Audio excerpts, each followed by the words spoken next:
Okay, good morning. It's August 13th, 2024. It is 9:01 a.m. and we're going to do roll call. Rick Wright. Here. Dennis Kuhn. Fred Knapp. Here. Jeff Hamstra. Here. Ken Cawthorn. Thomas Hayes. Here. Thank you. It looks like we have quorum. And let's go ahead and go around the room and please state your name and your affiliation.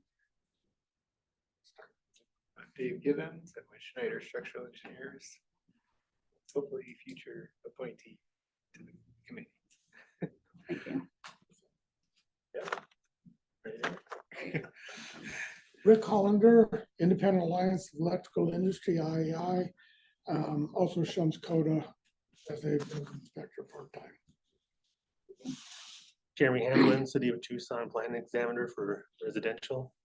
Thank you. Clayton Trevelyan, building official for the City of Tucson. Dan Ice, building official for Pima County.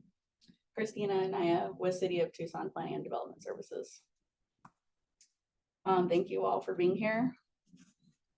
And we'll turn this over to the Vice Chair. Okay.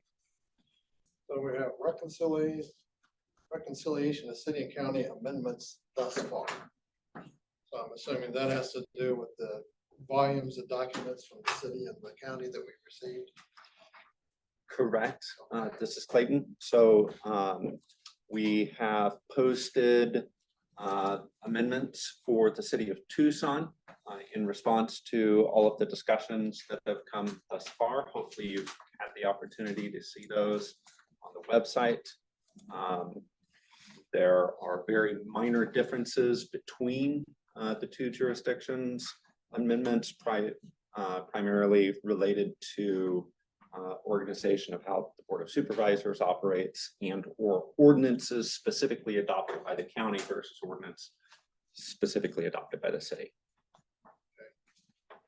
Just so everyone knows, the county does not have fire code. Okay. Okay. And then I'm sorry, someone just entered the room. Could you please state your name and affiliation? Sure, Brent Woods, Pima County. Thank you.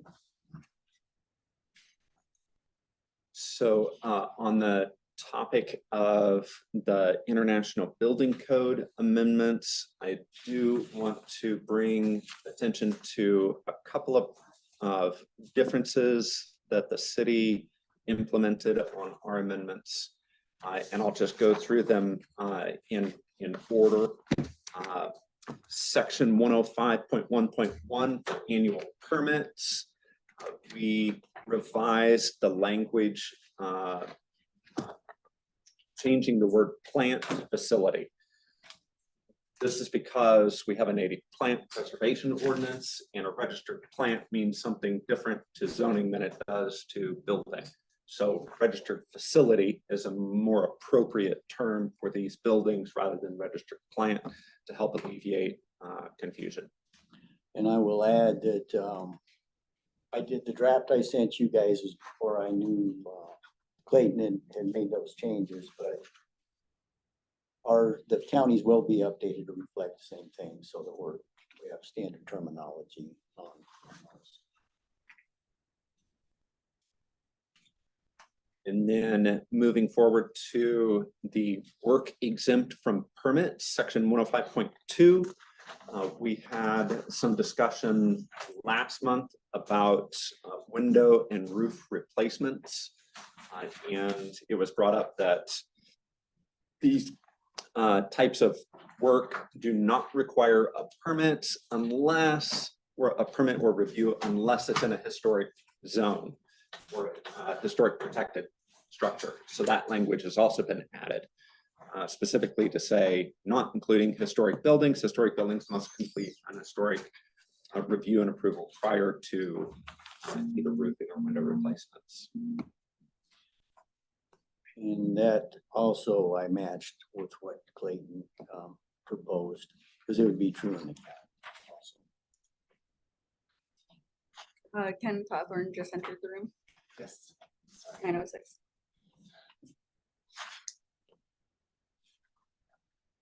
The Next change I would like to bring attention to is section 105.5 of the IBC for expiration. The city of Tucson has traditionally mirrored the standard language in both the building code and the residential code for the expiration being 180 days. However, the city of Tucson offers one free extension for permits, which essentially means the permit's good for 365 days. So as the county already has a 365-day expiration, the city has now acknowledged that in our amendments and mirrored that to change the expiration date of both applications and permits to 365 days instead of 180.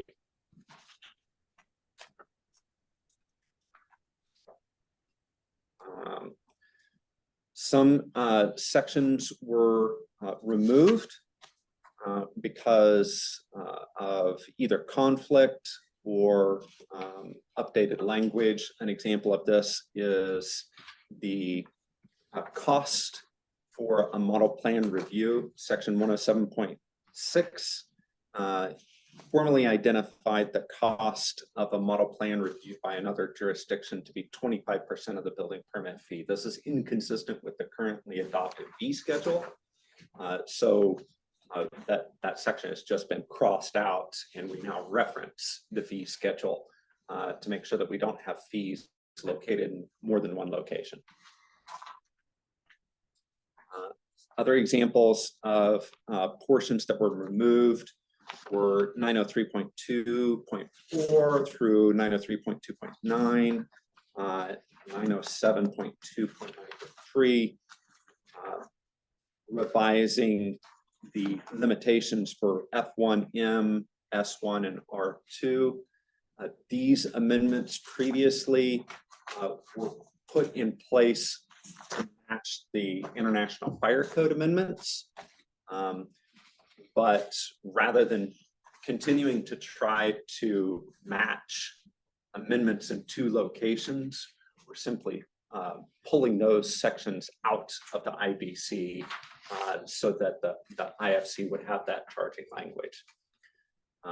It is of note that the fire department has proposed their IFC amendments to roll back some of the restrictions that were previously in place for R2 buildings operated by a university, which has caused issues in the past with apartment complexes.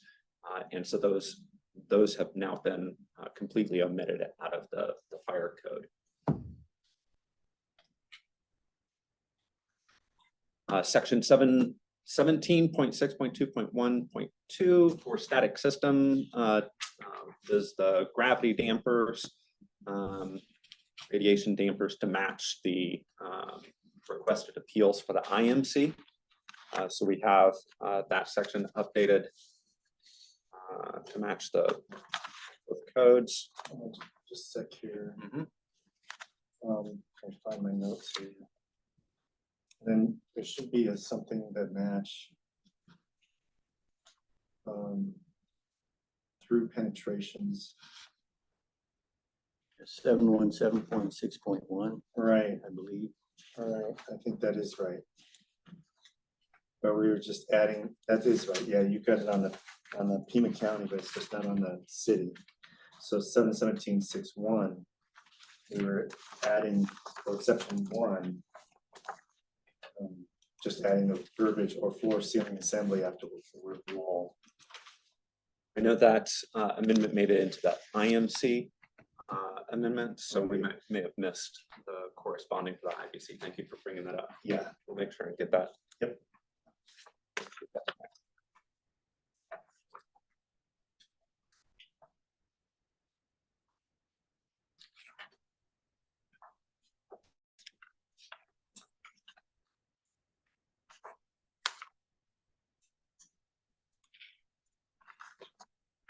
I believe that's all of the notable changes for the IBC.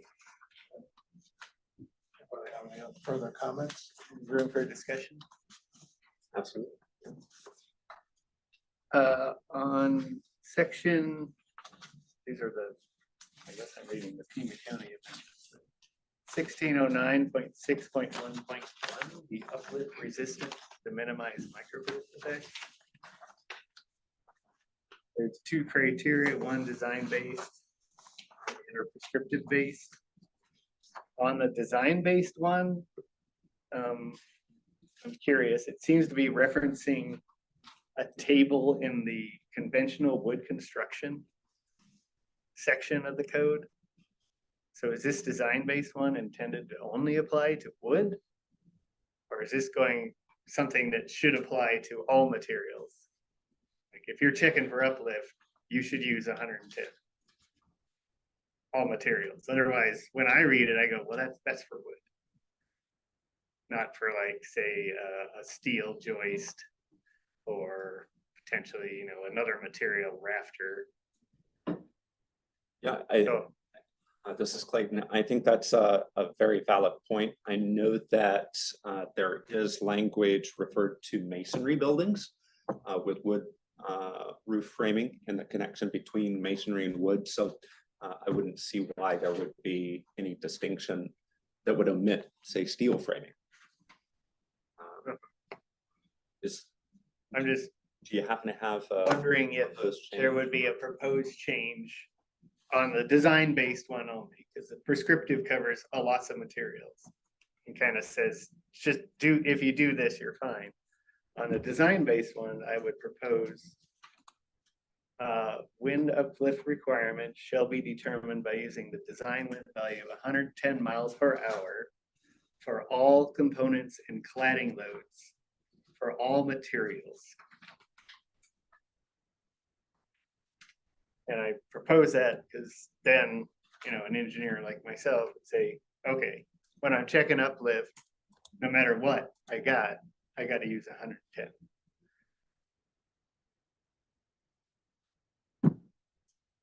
Good catch. Yeah, excellent catch. Any other further discussion or comments?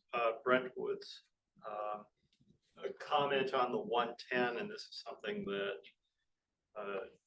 that was Dave Gibbons. Dave and I talked about. The wind maps are different. So the wind speeds that are quoted right here are really from the old ASCE 7. And I'm going to suggest that we let the structural engineers dig into those wind speeds and propose new mile per hour wind speeds for the 4 different For the risk categories. risk categories, right? Because they are lower, they're all lower, and they're not necessarily nice even. Like I think category 1 was probably looked like it could be like 97 or 98. So we'd like to get some consistent numbers like we did the last time, so that everybody's designed to the same numbers. So off of that, you may want to double check this 110 that's in the uplift resistance section, and that 110 may not be appropriate, or we might decide to just, we want to keep that. But I would suggest we let the structural engineers get moving on this and come back and propose some revised wind speeds for the 4 different risk categories. And some of that too was done with Phoenix area also, trying to make sure that the Phoenix area and the Tucson area were similar, so that if you got people providing materials and design-based materials in the Phoenix area and the Tucson area, that were not different, if possible. So, let's see if I understand this correctly. So the way it's currently written, you or Dave, the structural engineer, will make the determination of the load. No, the Structural Engineers Association has a code committee, and I would suggest we let them decide.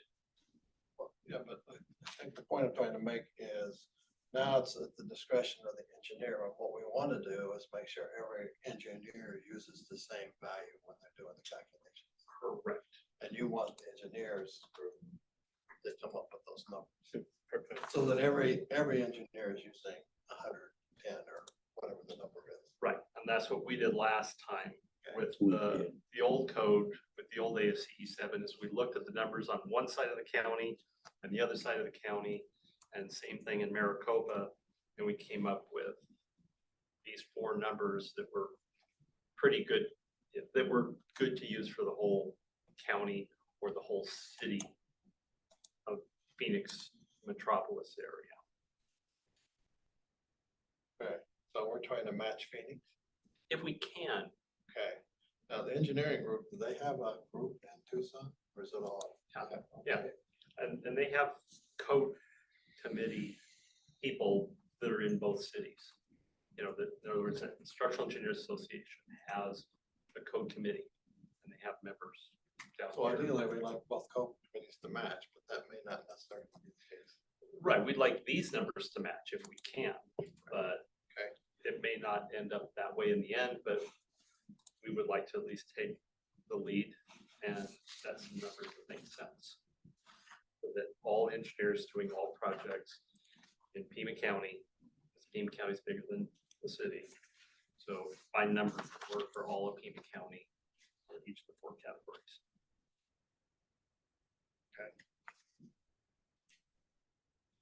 Nodding your head. This is So Dave it's- Gibbons. That's a good point for the design based. It would have to be some elevated number above those numbers, depending on your risk category. For this 110, for example, that's 5 miles over a typical risk category. For the two. microburst, right? Yeah. Yeah, the microburst would So have. the to look at- microburst effect should be amplified above the risk category of the structure. And that's what was So that's done. another thing, like this just says 110, that would be, if you're in a risk category 4 structure, oh, hey, you get a break.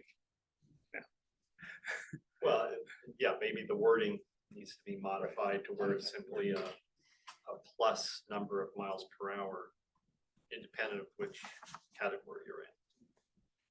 Yeah. But we'll let the structural So I would engineers propose, iron that out and come back hopefully soon. I would actually propose that for design-based wind uplift criteria, the engineer shall use 5 miles per hour greater wind speed to check uplift than the typical risk category would indicate. That would cover us. then. So then everybody would have an actual number that they could use. And it would be consistent with all engineers. It probably makes your job a little easier. Right. Okay. So, the engineers will be able to get back to us for the next meeting. How soon before Dave is going to be officially on the committee? Difficult to say for sure. This is Clayton. The mayor and council need to appoint him, but the recommendation letter has already been sent forward. So the process is already in motion. The next mayor and council meeting is on August 27th. So it could be as soon as that date, but it depends on how fast that recommendation moves through the pipeline. Well, here's my view. So if Dave's not appointed, Brent's no longer on the committee, so we don't have a structural engineer. But if the engineering association comes back with recommendations, I don't know why we, on the rest of the committee, wouldn't abide by it. Well, right, the question is to whether it comes back from the structural engineers through Dave, or it gets channeled through you to go to the committee. And then real quick, I'm sorry, someone just entered the room. Can you please state your name and affiliation? Kenneth Van Carson, residential plan examiner, Okay, thank you so much. City of Tucson. Thanks. So I, So do we know who chairs that code committee with the engineers? 919. I'm not sure, do you know? Dave? Jennifer Petronsky. Is it Jennifer? Okay. Okay. So do we need to make a request to her? I think Dave needs to, I can do that. Okay, Dave can follow that through. so we have another meeting in a month. We do have another meeting in a month, this meeting, and ideally, we would have that recommendation before then, so that we can have this discussion at the next meeting. Okay. Well, I assume this isn't gonna be a controversial topic for the This is engineers. not so a it'll get difficult thing resolved to do. pretty It's quickly. just getting people to take a few seconds to look at the ASCE 722, which a lot of people probably don't even have yet. So this is Dan with Pima County. I know when we adopted when we were going through the code amendments for the 2018, this is the first time we proposed to try to match what Phoenix was doing, and I think it has worked out well, so I would recommend we go that route again if possible. Yeah, it saves a lot of confusion. Yeah, I think it'd be best if it could get resolved in September versus October, because now we're pushing up against the Right. approval, mayor and council, board of supervisors schedule. Okay, so we'll leave that in Mr. Gibbons' good hands, get that taken care of. And then just to recap, I'm hearing three recommendations on the table for proposed changes at this point. We have the materials and cladding point that we need some new language for. We have the microburst design wind speed discussion, and then was that just two, or was there a third one in there somewhere? Those two. Two, okay. This is the comment that Dave was making about the microburst was under the design-based wind uplift criteria under 1609.6.1.1. Item of discussion was the overall wind speeds to use for each risk category. So just clarifying, we have two recommendations that we're looking for. This is Dan. Dave, got a quick question. So we would get rid of that table, and I don't think that table is correct in the 2024, so I'd have to go back and look. Or would we keep the same table, but just say it's for all components and cladding material? This is Dave. I recommend not referencing that table, Okay, since that table is specifically in conventional wood construction. right. So I just wanted to confirm that. Thank you. Dennis Kuhn entered the room, 9:23.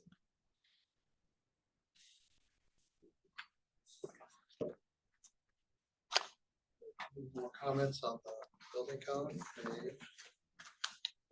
One more comment. This is Dave on the section 1610.1.1, presumptive active pressure. The language says this applies for walls not exceeding 7 feet in height. I would recommend adding additional defining language, 7 feet in height above the footing. Or we could say above lowest grade. The above lowest grade would still be higher than 7 feet because you got some amount of coverage. Guess I'd stick with 7 feet in height above the footing. Above the footing or above finished grade? Above the footing. This, because that finished grade could vary. I mean, someone could say it's 12 inch, 18, 2 foot, and then your wall is potentially getting taller above the footing. But if you go from the footing, that would be more than from the finished grade. Right? Is that right? And you don't want your footing exposed, so yeah, it'll be undergrade. Yeah, so your exposed, freeboard would be something less than 7 feet. Whatever that cover is. Okay. But you're proposing from the footing. The height. Not exceeding 7 feet in height from the footing. Yes, that's what I'm proposing. Okay. And after that, you'd So that trigger would the be- soils. That would be top of footing. Yes, top of it. Okay. So if you got a monopore footing, how do you measure that? Top of footing. That would be the finished floor. Finished floor. Okay. This is Clayton, just to interject. What I'm hearing is we're discussing the height of the stud, or potentially the height between the foundation anchorage and the top plate of the wall. I'm just curious if we could simplify without overcomplicating by perhaps identifying that it's the stud height, or, you know, do we need to say top of footing? If we do, then do we need to say to the top plate of the wall? Like where exactly is the limit? Because is that, does that include, you know, 2 or 3 top plates, so on and so forth, right? What is the extent that we're going to? Because this section is applying to retaining walls. Okay, And when can you design that retaining wall without a soils report? perfect. Thank you. Thank you for the A clarification. typical structural engineer, we design from top of footing to top of wall, where the retained height is. But if you just say 7 foot max, someone could say, well, my max differential is 7 feet, but I've got a footing, you know, 2 feet below. So I'm just trying to define it Sure. a little bit further. This is Brent, and I agree 100% because when you're in construction, the top of the footing, the top of wall is very definable. The grade is not.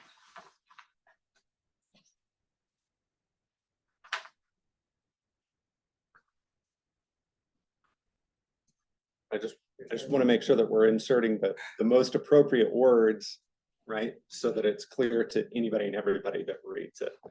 Okay, so the way it's written and the way an engineer would interpret this, that 7 foot would be from top of footing to top of wall.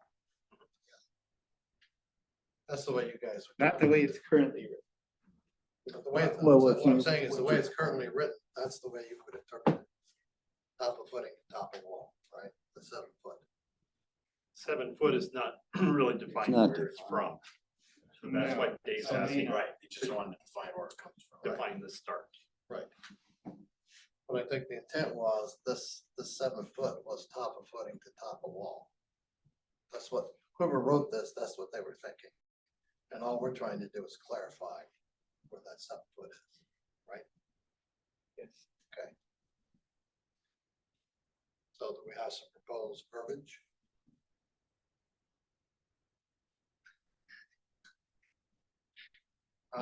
You guys have to propose it. We do? No, we This is don't. Fred. I would just add on the end of that, where it says, geotechnical report for walls not exceeding 7 feet in height to the top, from the top of footing. From the top of footing. Okay. That's all we need to say. Okay. Everybody agree? I would agree. Quick question, this is Dan. Would you want to say measured from the top of the footing? Height, That's kind of comma, implied. measured? Well, there, you've got a measurement of 7 foot. I think that's a little redundant. Okay, We're just saying 7 foot from the top of footing. all right. Okay.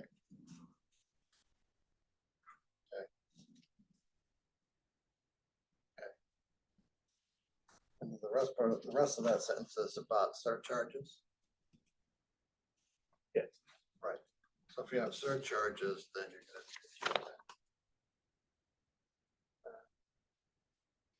This is Dave, that's not how I'm reading it. You shall apply a surcharge as necessary. Still But it says proceed level- without a soils. It says level backfill is assumed with Yeah. this active pressure. So if you don't have a level backfill and you got some kind of surcharge, then you need a soils report. Yeah, not level backfill, but you could have a level backfill and a parking lot, Okay, trucks, that's a surcharge. but the 7 foot assumes a level backfill. If you have something that gives you a surcharge, then you need the geotech. This is Brent. If you have a non-level backfill, your Uh-huh. pressures far exceed the 35. That's why Yes. you can't do it for sloping backfill. Yes. But for a level backfill with any surcharge, you can still design the wall to include the effects of the surcharge. Okay, but the question we're asking here is what at what point do you need a soils report? If it's non-level or if it's greater than 7 feet. Right. Okay, well, that's, I was asking, okay, I wasn't clear. Okay. Yeah. Okay. Everyone's okay with that language? Oh. City and the county will add that language, Yes. okay? And our amendments currently are verbatim between the city and county on this item, so I don't see any difficulty with making exact match. Do we have any other questions? Anything to add, Dave? Okay. Put you up front, this is your first look at it, so. Okay, so does that take care of the building code then? Any comments on building code amendments? Hearing none, then we'll go to the existing building code. You want to point out, Clayton or Dan?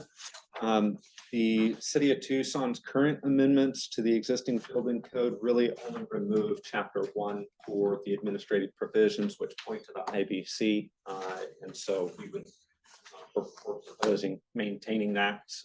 No further amendments are proposed by the city at this time.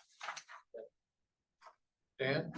Same, we're in agreement on that. So we still have this issue of all these new definitions, but we'll have to see what happens and then sort it out when we do this again in 3 years. But it's hard to predict what's gonna transpire anytime you got new language, so. Okay. And with the existing building code, we'll move on to the mechanical code. You guys are welcome to comment on the mechanical code. Construction. So anything of note on the mechanical amendments? We've been through this. Yeah, the only thing would be on the city one, section, the new section we're adding 407.1. We added it, I know it's in the county, but it's not in the city, just a clarification on, we added a 407.2 in the county. I would recommend we add that for the city also. It just has to do with mixed occupancies. If we have some medical and some that are, some offices in the medical, in a medical office building, and some are medical spaces, some are office spaces. It describes on how to deal with that. And that's in that was this county's got it in their section 407.2 mixed occupancies. And I would recommend the city add that same paragraph, if that's okay. This is Clayton. I fully support that. All right. And then in the county, okay, so in regards to this whole chapter 11 issue, I mean, I still haven't heard back from ASHRAE. And just this last month, they had over a dozen amendments to ASHRAE 15, which is basically chapter 11. So they are having huge changes to that section that obviously the codes are not able to provide yet. So I think we have to do similar to what we're doing with the existing building. We're just gonna have to probably wait this one out until those codes settle down with the new refrigerants. There's not much we can do about second guessing where that's gonna land. Once I get a definition from them, and once we once the new refrigerants, so the new refrigerants are now available for the units, but they're probably not going to be shipped till December at the earliest. Is my understanding? Yeah, we're still waiting for performance data. So right. It's like very difficult to do any engineering and design. Correct. We're making a special note on what we do. Right. That this is subject to change very shortly. Yeah, and so I think what was going to have to happen is we'll still issue these amendments, but realize we're probably going to have additional meetings later to address all these changes that are Hopefully occurring. by November, we can maybe start working towards ironing this out. Correct, but it might not make it into these proposed amendments that we currently have. That's what I'm thinking is gonna have to happen, because we're just not gonna, it's still being crunched through. And clearly, even ASHRAE, when they had 10 amendments in a month, that's a significant amount of amendments for that one section, which is basically chapter 11 in the IMC. So it is very fluid right now, and I say we just leave it as is until it gets somewhat ironed out. And it might be multiple amendments that we have to do, to keep it up to get everybody up to speed. That's all I can think of. Now, this is Brent Woods, and I'm sure everyone has thought of this, but not sure if they verbalized it yet. But there was talk about whether or not the January 25 would be the date we would be able to get the code amendments and the new code adopted. But if you don't adopt it in January and you push it out to July, like other jurisdictions, it means you're still enforcing the old code to mechanical units that are using it no longer exist. That are on a different refrigerant. Exactly. Right. So I think what Ken is proposing to push through and do the best you can to get this thing adopted by January makes the most sense, recognizing that there may be a change, but come in July, let's say. And we already have language that says they can use other standards, is acceptable. So ASHRAE 15, if somebody wants to use the most current ASHRAE 15 compared to chapter 11, that would be fine, I think, to every jurisdiction. We would just want to clarify that so that there's no confusion, because there's going to be a lot of discrepancies between chapter 11 and the most current ASHRAE 15. So the jurisdictions, seems like they're gonna have some kind of grace period while we make that transition. I mean, as an engineer, what you design for the current code. Yeah. All you have. right, and ASHRAE, and the thing would be is I think the 24 code will give enough of a requirement, I think, but it's just that they're trying to work through whether those requirements some of these requirements need to be modified. So I think we could leave it with the 24 code. It's just realize that that 24 code doesn't include a lot of language that the current ASHRAE 15 has. So I'm not sure how else to. And so what we would do is just to clarify it once we get some information, we'll clarify it and we'll add amendments. And that would then kind of pick up all these amendments that have been occurring over the last year to ASHRAE 15. So that's all I can think of. Yeah, How to we address don't know when that's gonna get sorted out. Yeah. I mean, it could be a year from now, Could be, could be a year. right. So I think it's just gonna have to be somewhat fluid, and unfortunately, it's gonna put a lot of pressure on plan reviewers because they don't know anything about these new refrigerants and all of these requirements, which are very significant. I mean, yeah, so I mean, and that's why if you look at 2020, actually the 2021 and 2024 codes in the IMC, chapter 11 is totally rewritten. And it's being totally rewritten again for ASHRAE because these new refrigerants are now being your only option. So Yeah, we're gonna need some flexibility as we sort through this. right. So this is Clayton. I also would recommend we do push forward to adopt the code because we need standards in place to accommodate factors that are beyond our control, right? Such as the requirement for these new refrigerants. So implementing the codes provide us with code language to address these issues. But one thing I would suggest is perhaps continuing to convene the committee on a quarterly basis following the code adoption, which is not something we typically do or have done in years past. Typically, after adoption, we only meet if there's an appeal or there's, you know, a special request to convene the meeting.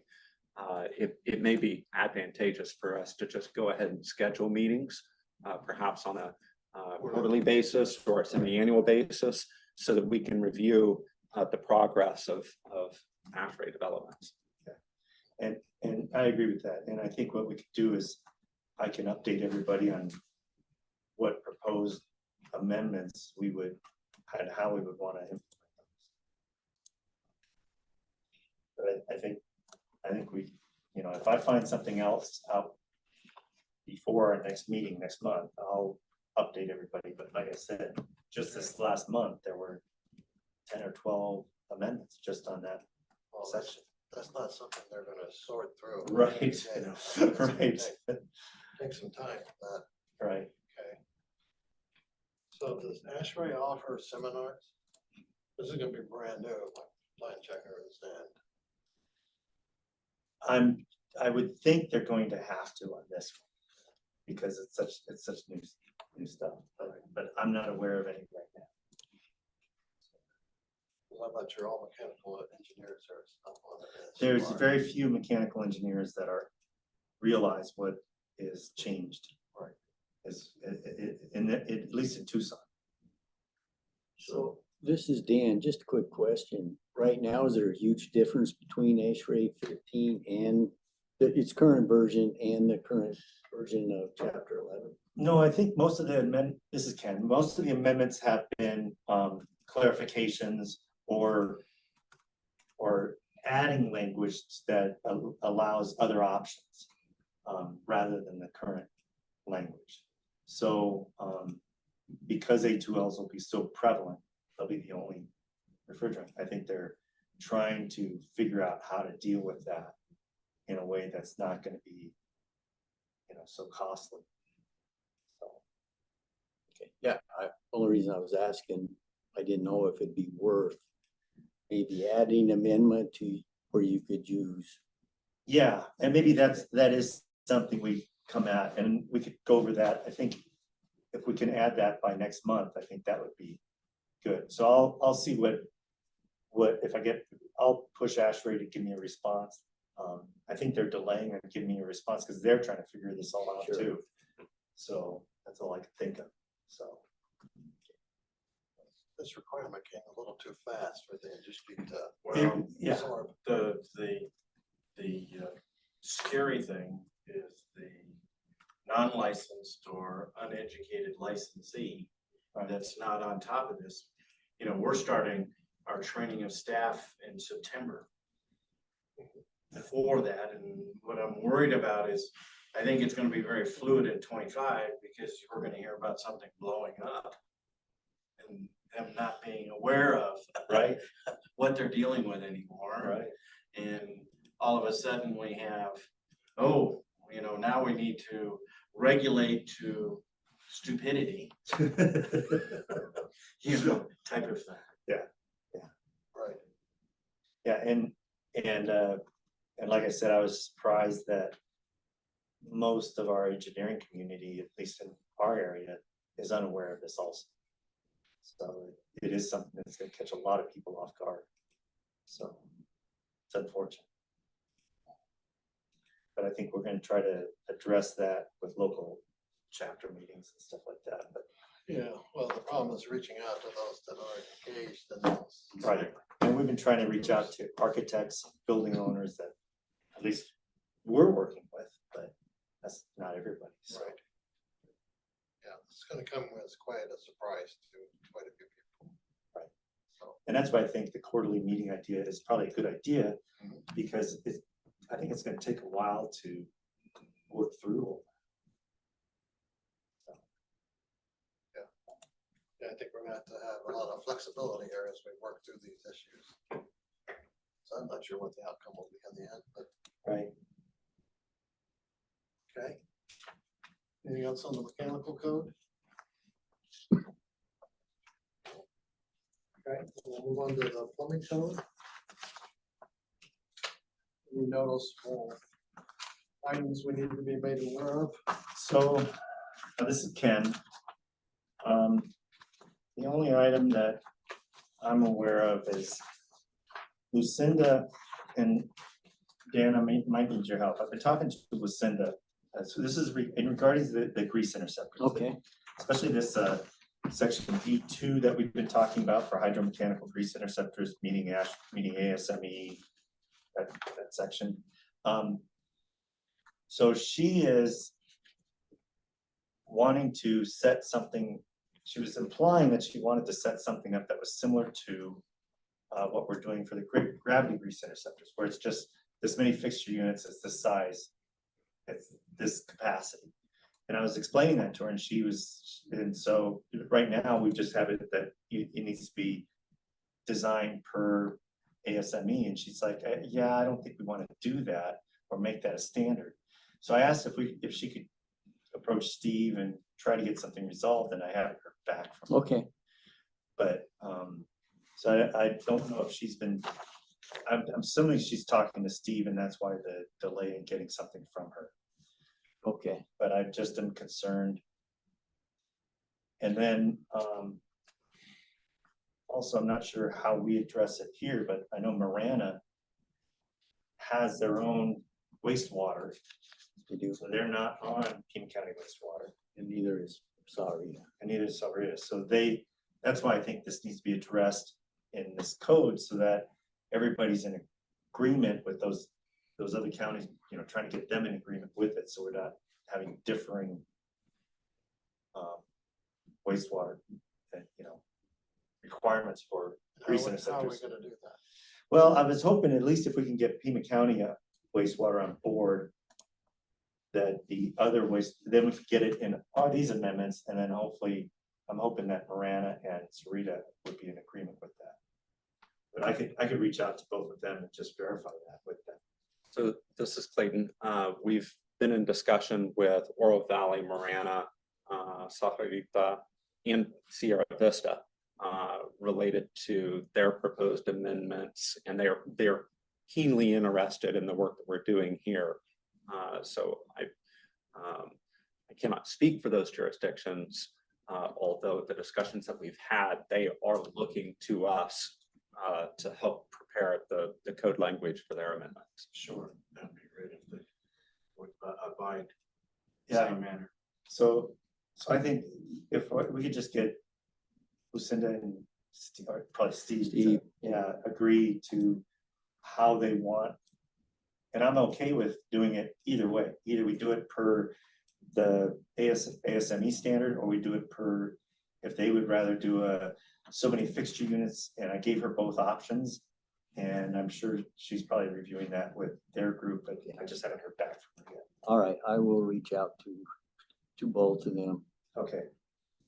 I'll forward to you what Yeah, I'll if do you that. could, I'll do that. and then What I sent to I'll, Lucinda. I will ask them about it. I'll copy you Okay, in the email. So, thanks, Ken. I think that was, I think this other stuff we've already discussed. yeah, I think so too. So I didn't think there was anything in either city or county that we needed to address. Everything matched pretty well, which was good. So, Any last comments on the plumbing code? Okay. The fuel gas code is next.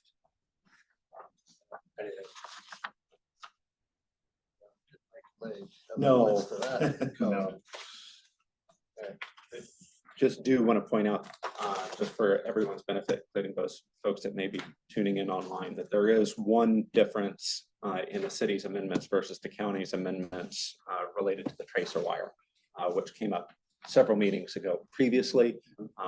And just want to point out that's just a recurring amendment that the city has had for some time that we're still proposing to continue.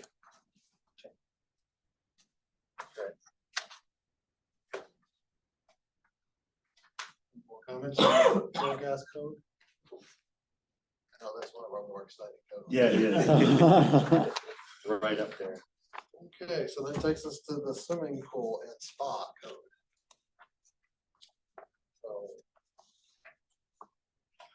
I don't think anything that we hadn't discussed before. Anybody have any comments on the swimming pool code? Dan, anything you wanna highlight?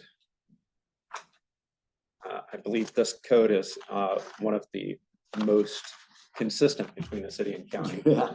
We have, It's because you have to comply with the state, right? right, Okay, we still have no splash pad code per se, other than. No, and I've, Electrical code. I have proposed that question again to Consumer Food and Health Safety. I just get back, well, we're working on it. I've heard that for 10 years. Uh-huh. For what that's worth. Okay, so one point of note on the backwash water and draining water, section 321.1 of the pool code. There were some slight organizational shifts and just a little bit of language added for discolored, stagnant, or contaminated water. This is guidance that we received from City of Tucson Department of Transportation. So there is just some slight changes to what the code previously said, but it's primarily cleaning this up. And if you notice on the city amendments, there's now a Roman numeral 1 and Roman numeral 2 to separate the draining water from the filter backwash. We had heard just a little bit of confusion, and so we hope that this new organization just helps clarify the difference between draining a pool and filter backwash. that makes sense. Any comments on the swimming pool code? National Electric Code.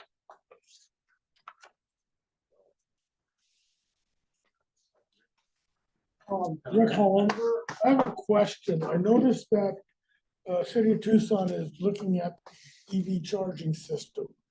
Are there any things that we need to add to the amendments regarding that, or is the code pretty standard as written? Well, as written, there is an article about EV charging, and that would apply.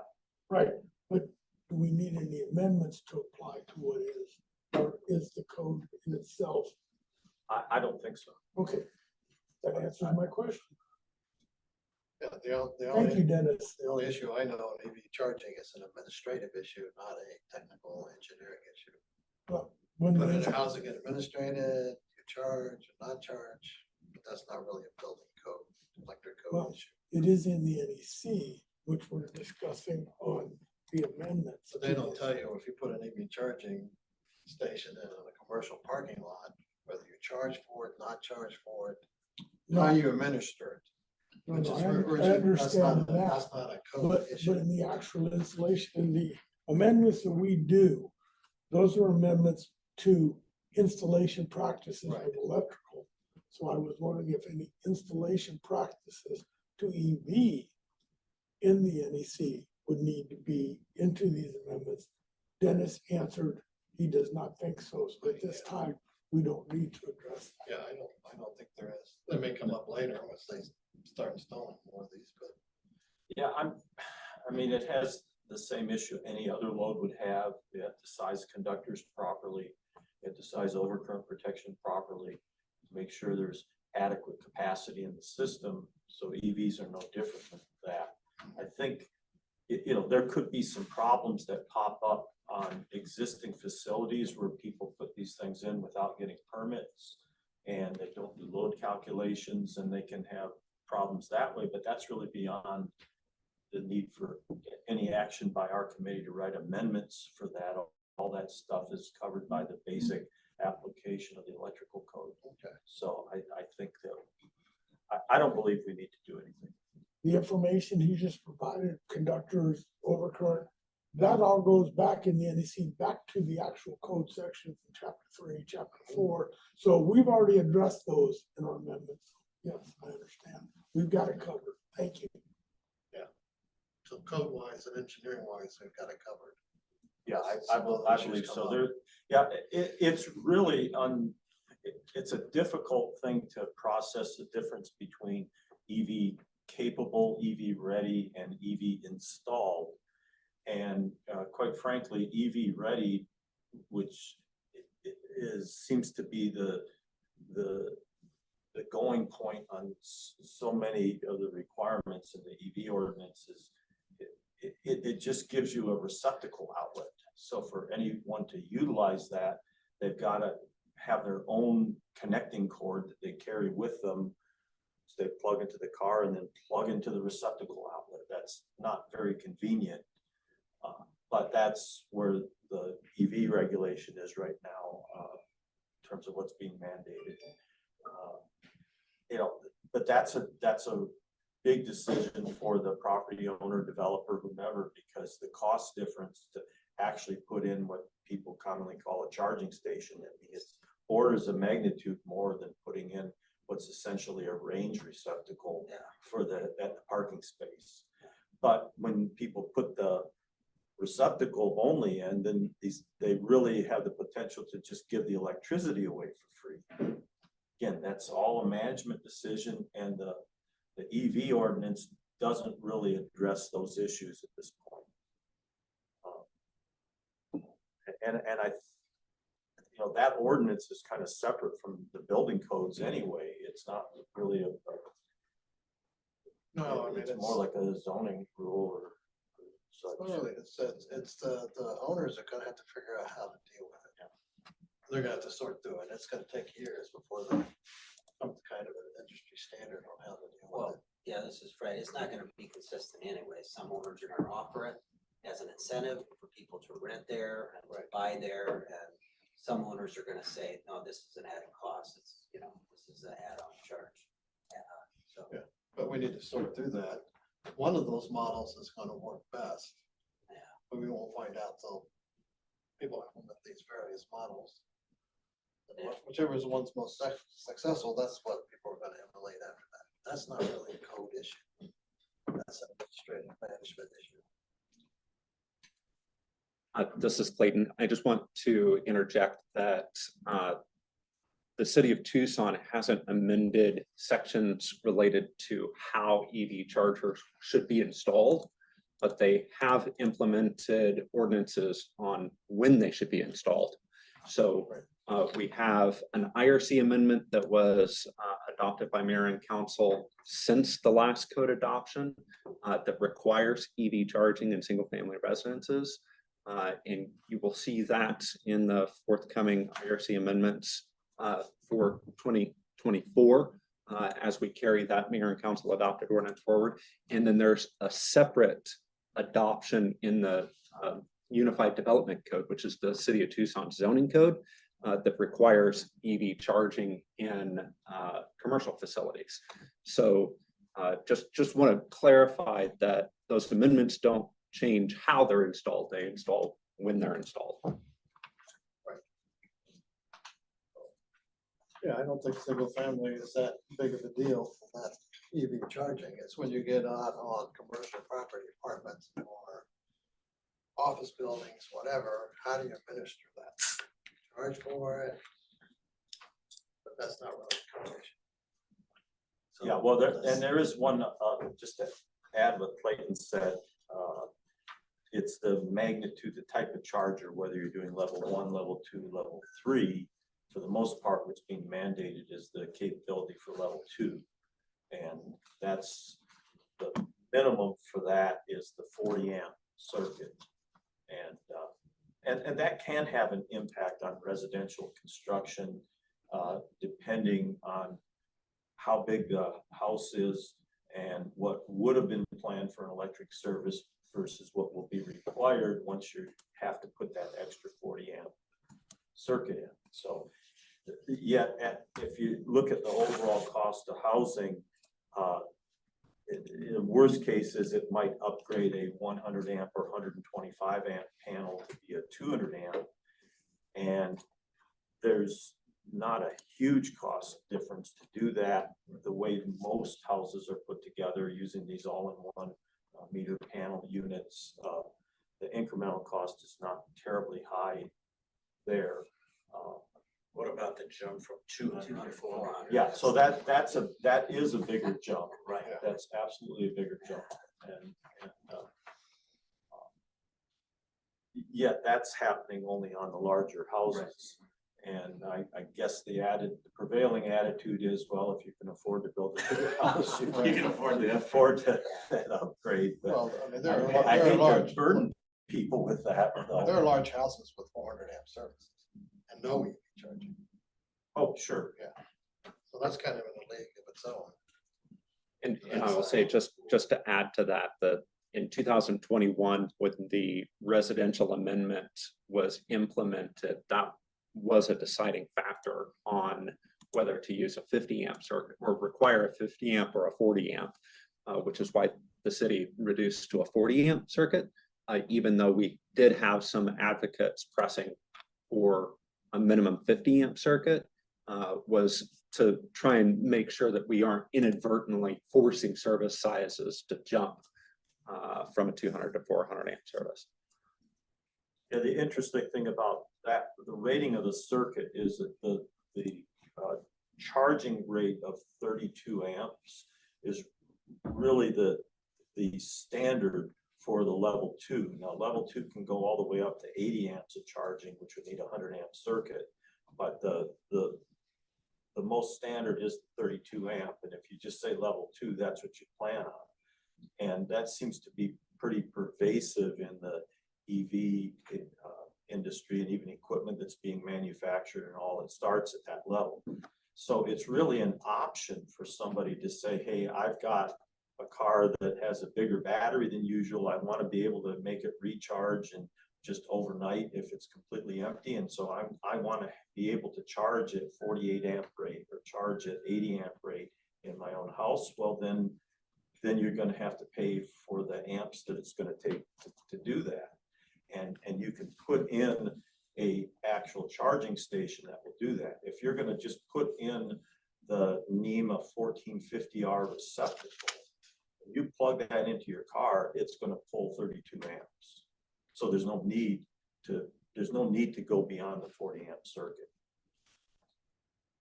On another side note, some of these solar systems are coming with an option for incorporating an EV charger. So it's based off of the solar also, but I don't know how much. It's listed part of the equipment, so it's all one piece of equipment. I'm not familiar with that. Dennis is. That's different than installing just a charging station.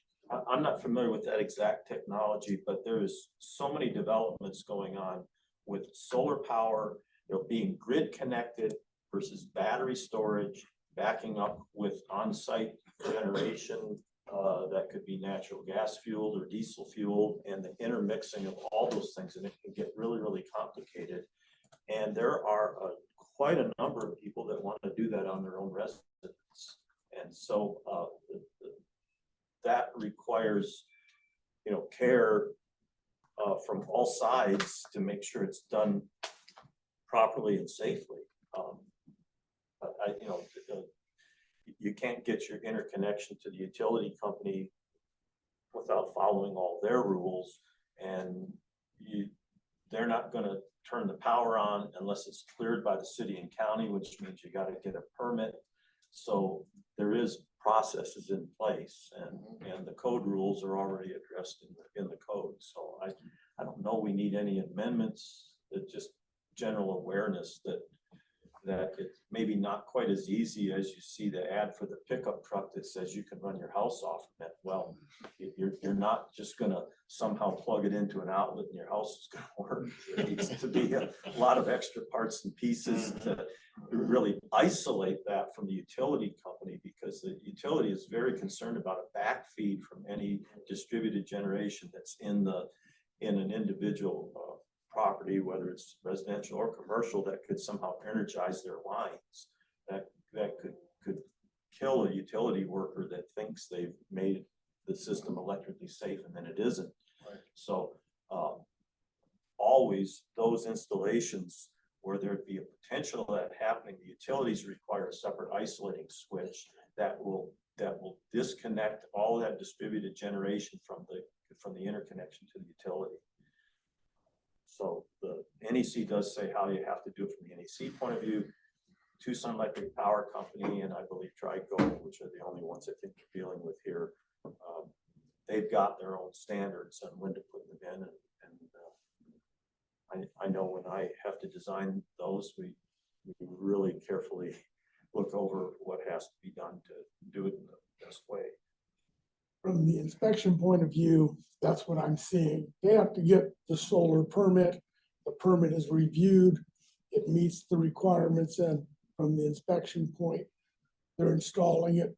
When they install it, then we go back to the other codes, which address conductor sizes, colors, all that. So we're covered under that one also.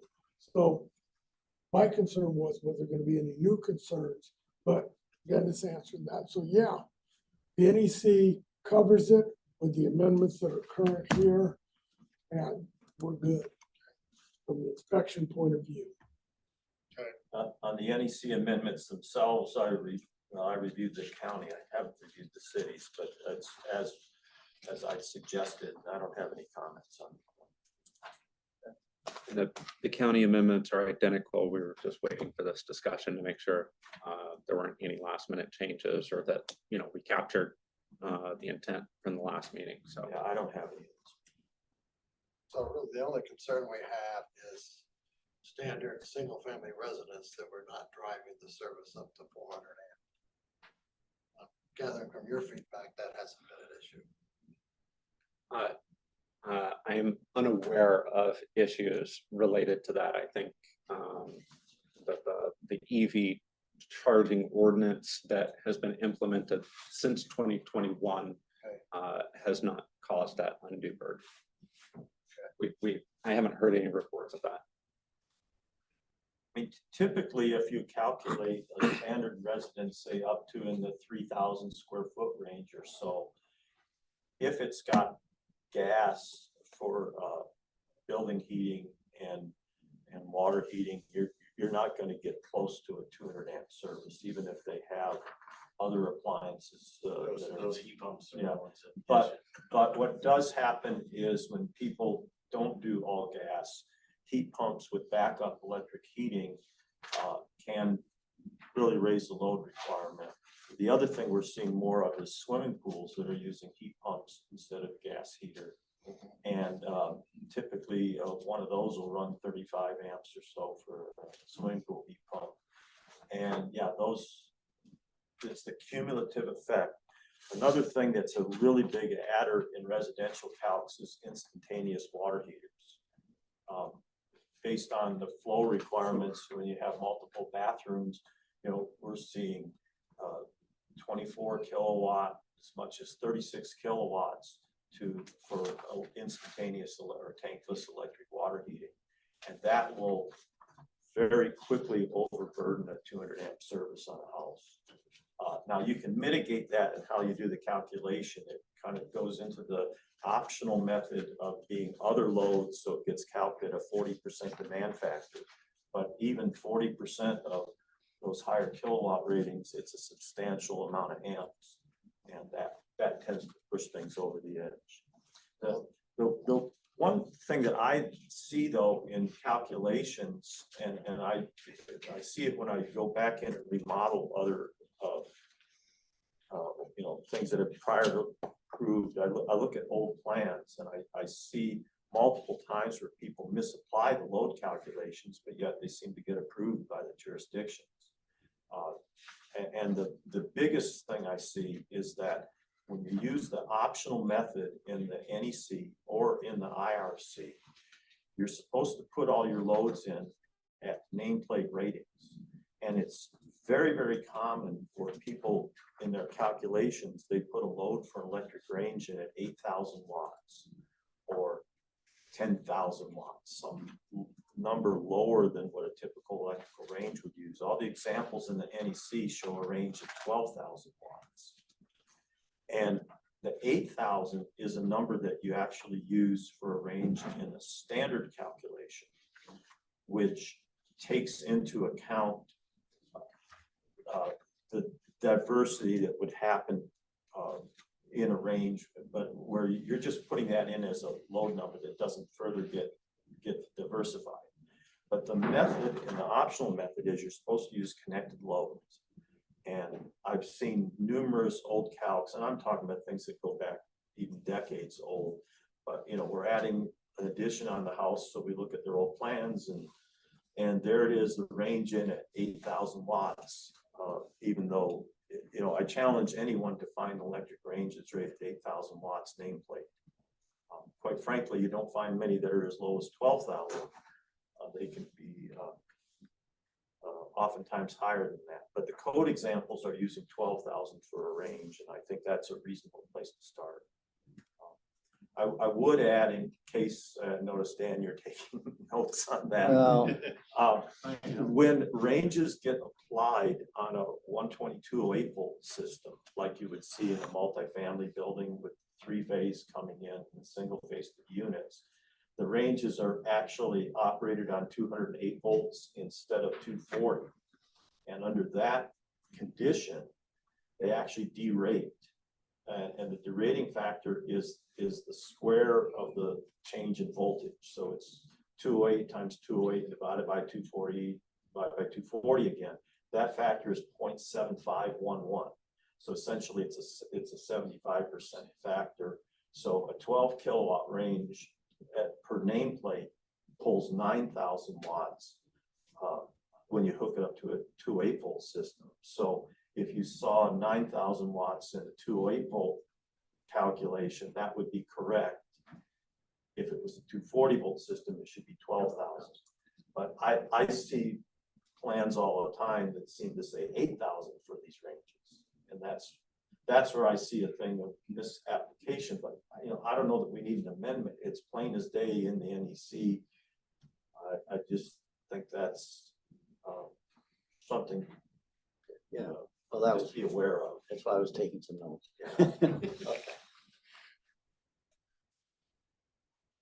Any other comments on the electrical code? No. Okay. Now we're going to the residential code. The saga of the 2001 and energy code. So where are we at with that? Clayton? The ICC has posted that the energy code would be released towards the end of August. So first we heard second quarter, then we heard end of July, now we're hearing end of August. But there is definitely increasing pressure to get that code released. So we are anticipating it, hopefully, fingers crossed, released in the next couple of weeks so that we can get it before you.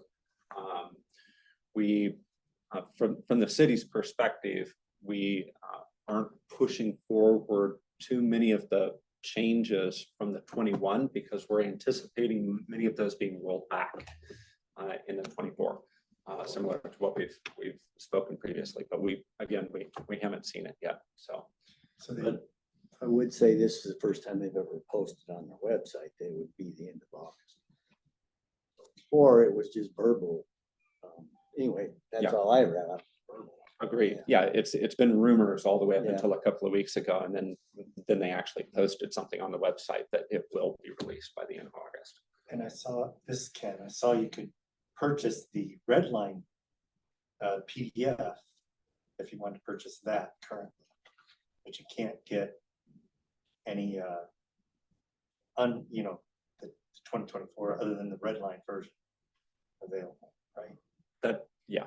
That's correct. There is this PDF that's available. The city has not purchased it, mostly because that document is not available on their premium subscription online.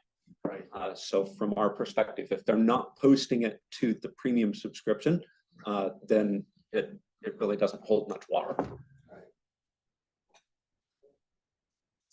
So then it comes out, it comes out at the end of the, let's say it does come out at the end of the month. So we receive it next at our next meeting, but we won't have time to evaluate that.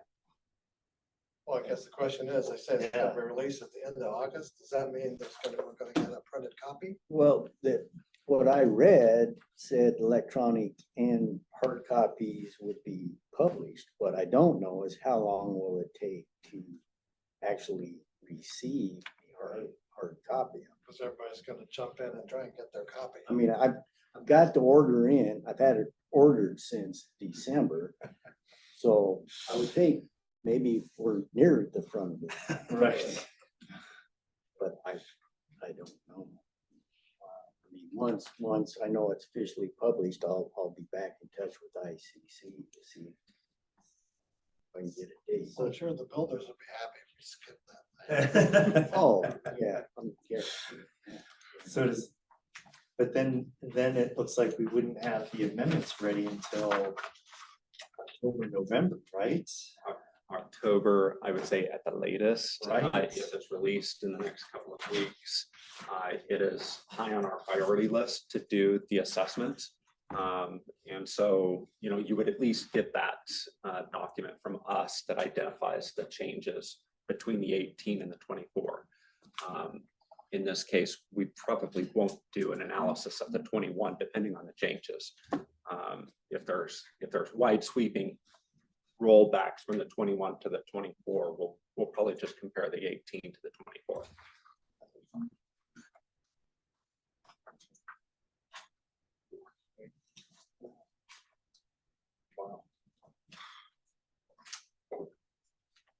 Should we go through the amendments for the residential code?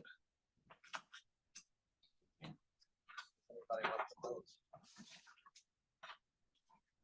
We'll deal with the chapter N Yeah, chapter 11. until we get the energy code. And we don't have a copy of the 2024 residential code yet. No, I just did my amendments because I'm the owner of the county's ICC account. They gave me a free premium access account that had the 2024 residential code without chapter 11. So Okay. that's what I used to make my changes, but yeah, you guys haven't. Well, who on the committee has the premium access? Nobody, just me. I can't remember. You know, remember, but I don't remember if it, I think it might include it, but I don't. The premium does, it's without chapter 11. Right. So Yeah, but if we. the But majority of the you can committee only doesn't look at it have- on, and you can only look at it online. right. Right. And right, there's no sense in purchasing the document just to purchase it again once chapter 11 is I released. totally agree. So basically, we can't review the residential code or the energy code. Because we have nothing to look at. I think we could probably point out some of the changes in the 21 to at least begin the discussion. I think there's a couple of points that I would like to point out just to make everyone aware of some of the changes that I thought were significant. But before we get into that, it might be a good time to discuss the seismic category discussion. The engineers are smiling, this is not a good sign. Dave, go ahead. This is Dave Gibbons, the International Residential Code. These are proposed amendments going to seismic design category C for residential structures. The research I did, it didn't seem appropriate. Yeah, I was just, when I did that, I was trying to look at the little or graph or The map. The contour. Yeah, the contour. Yeah, And it was a little hard to. I was looking at the same map. If you want to dive into the weeds, we can pull it up. Well, There's a I'm, tiny little corner over by Oregon Pipe that might look to me like it just barely goes over that. okay, yeah, and like I said, I'm fine. We had always had seismic design category C here up until 2006, I think. 2006, yeah. So I will say from my perspective, the only difference is between B and C is the reinforcement, which what I'm seeing most builders put the reinforcement in the masonry anyway. Prior to seismic design category. If I'm not mistaken. But this, like you said, Dave proposed, so it hasn't been finalized yet, so. Sure. Yeah, if you think we're better off sticking with that, I know Clayton was worried about going from B back to C anyway. So, yeah, and we're definitely interested in the feedback from our engineers, you know, to make sure that we're making the appropriate Yes.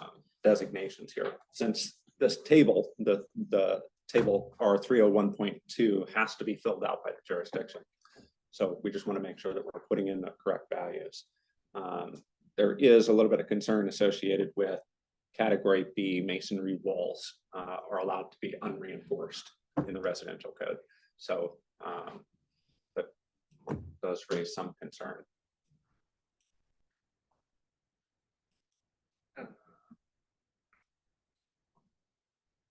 I guess I'd be concerned also, and I haven't really dived into it. If you go from B to C, then there's probably some anchorage for water heaters and other potential equipment that might get triggered, which would be unusual for maybe.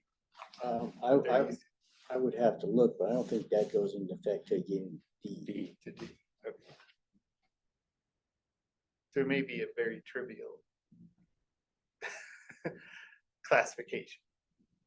Yeah, I don't, like I said, as far as I can remember, the major difference is the reinforcement in the eastern wall between B and C.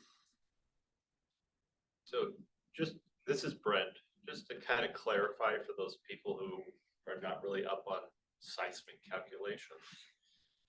When you're determining the seismic category of the design category of the building, what happens is when you use ASCE 7, which is what governs engineered plans, and IBC, they check the ground motion based on two different factors, the short period and the long period. And what happens is if you are B in one and C in the other, then you're C. So you take the worst of the two. And what the IRC does is the IRC only takes into account the short period, which is what's, like Dave pointed out in some emails, that's what most of your 1 and 2 family dwellings are really short period buildings. So to throw them into a B is appropriate if you're really looking at the behavior of those types of buildings. But again, as soon as you require any engineer to get involved in design, then you're going to be looking at a building design category C, because you have to design to the IBC and the ASCE 7 when you're doing engineering. That's kind of why the B is kind of falling into the picture here, because it's not checking both criterias for long and short period buildings. It's only checking short period type of buildings. Hope that made a little sense. So, I mean, basically, there are only certain things you can do using the IRC. So if you get a custom building, you make it outside of what's permitted in the IRC. At that point, you go to the C category. Correct. Right. The minute you bring an engineer into the equation, you're going to be in C, because you have to design to the ASCE 7. Right.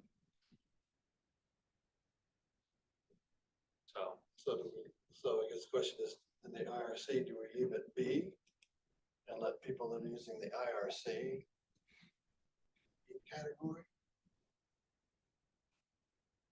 I believe there may be another option as well, which would be to maintain the B classification for IRC buildings, but require reinforcement in masonry walls. So I would just encourage you to take a look at 606.9 through 606.11 of the IRC for references to the reinforcement required in masonry walls. Citizen coming in. Thanks, Brandon. Which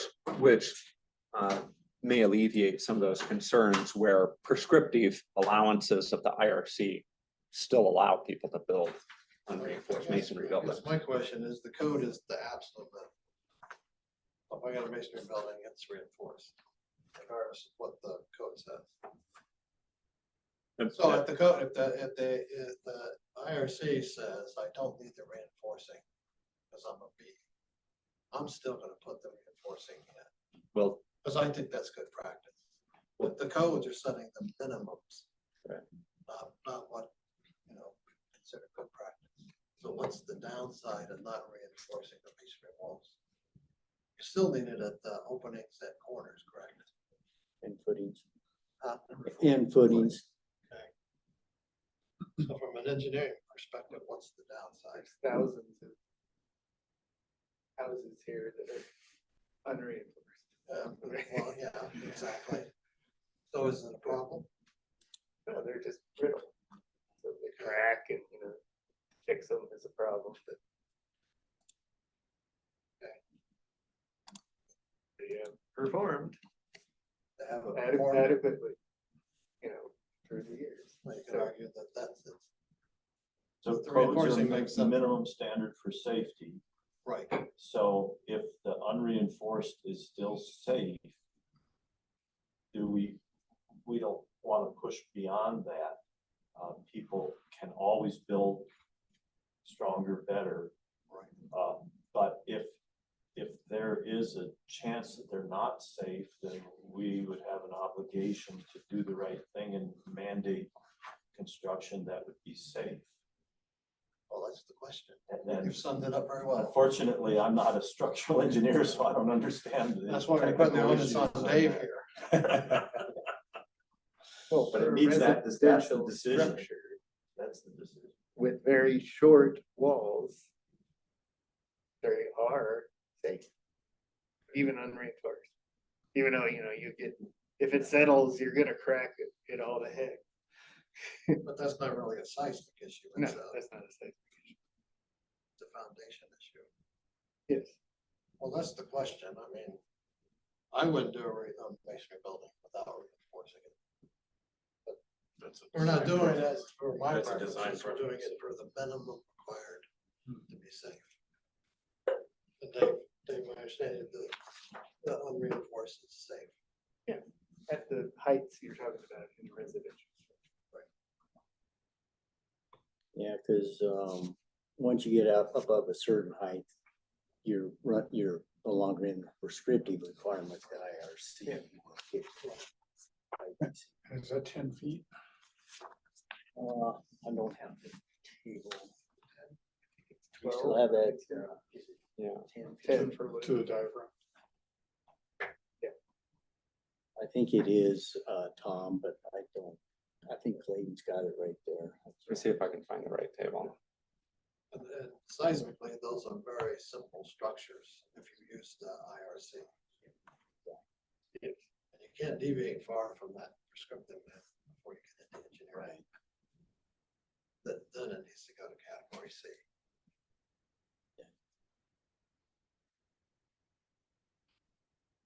Well, I would be concerned, if you look at the map, the contour shows it's B. And then, so, okay, why are you saying C? Well, that's the question, right? But it's also the question for our committee, because we're supposed to have local amendments if we have a unique local condition that needs the amendment. Right. So from the basic code, so if the From the basic basic. code really is saying B, then what would our special condition be? Well, locally where we need that. I don't know that we have a special condition. We got probably thousands of old fifties, sixties masonry, adobe. It's all unreinforced. Well, most of the cracks I've seen in those buildings are foundation issues, Yes. not wind or seismic No, it's issues. not winter size. They're massive enough. Yeah. For wind, for sure. For wind. It's usually. What was the those are- last Tucson earthquake? From Sinaloa? It did shake a little here, Yeah, but not significant. and most of the cracking is from foundational issues. Right. And standing water against the building or. Water.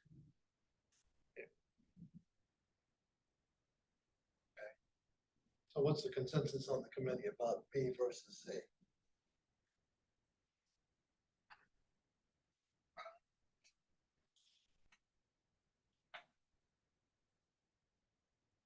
Me not being an expert in structural, but just what I've heard, if the interpretation of the map is correct, and we're in area B, we should stay in B. Yeah, about that. If you get outside of the prescriptive in the IRC, I mean, you need an engineer, you need to go to C because you've got some. But that'll happen under the. Rather happen under the Yeah. code, right? Yeah, because if you use prescriptive seismically, it's a very simple building, right? Not a lot of strange offsets, and strange things going on. Yeah, and I think when you look at, I mean, I have the map up that Dave was talking about. Part of the confusion is the color coordination that B and D kind of similar. B is just a little bit lighter, but I don't think there's any, even the Ajo area is no longer C. It's all, looks like all of Pima County is in B when you look at them. The Ajo is in B too. That's what it looks like. And down to Lukeville. So they moved it. The contour barely clips maybe the corner Of the state, of Pima County. of Pima County. But you get to Yuma, yeah. Okay. Yeah, when you get on.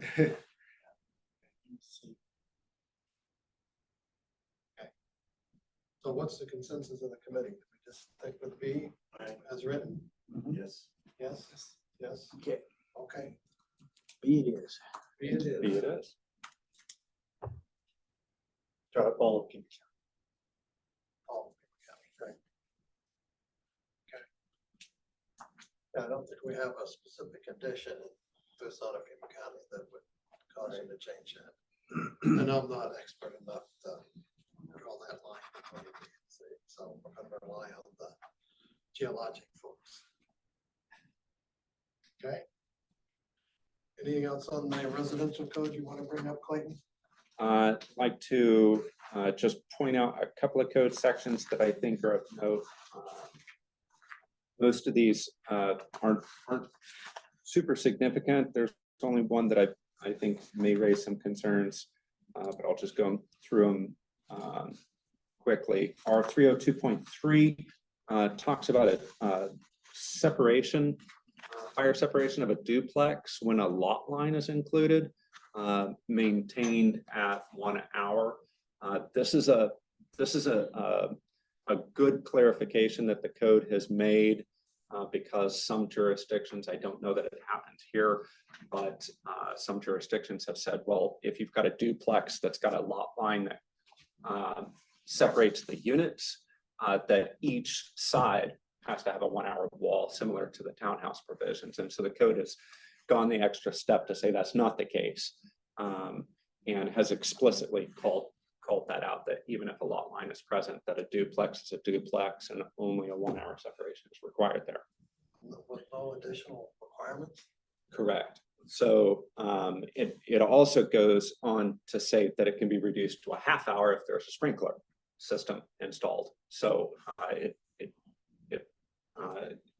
definitely some good clarification with the. Well, doesn't that concern you? It does not. You got a property line, you got two owners. But so if one side of the duplex decides to demo his duplex, got a building on the property line that doesn't have fire separation required. I think that would raise some other concerns associated with what joint use agreements are in place to have a duplex that does cross a property line, because there aren't structural independent regulations like the townhouses have. So a townhouse requires structural independence for each unit. Right. That's not the case for a duplex. So in the case of what you suggest, right, one owner decides to demolish their half of the building, it could structurally impact the other half of the building Right. based on the requirements for how the building was built.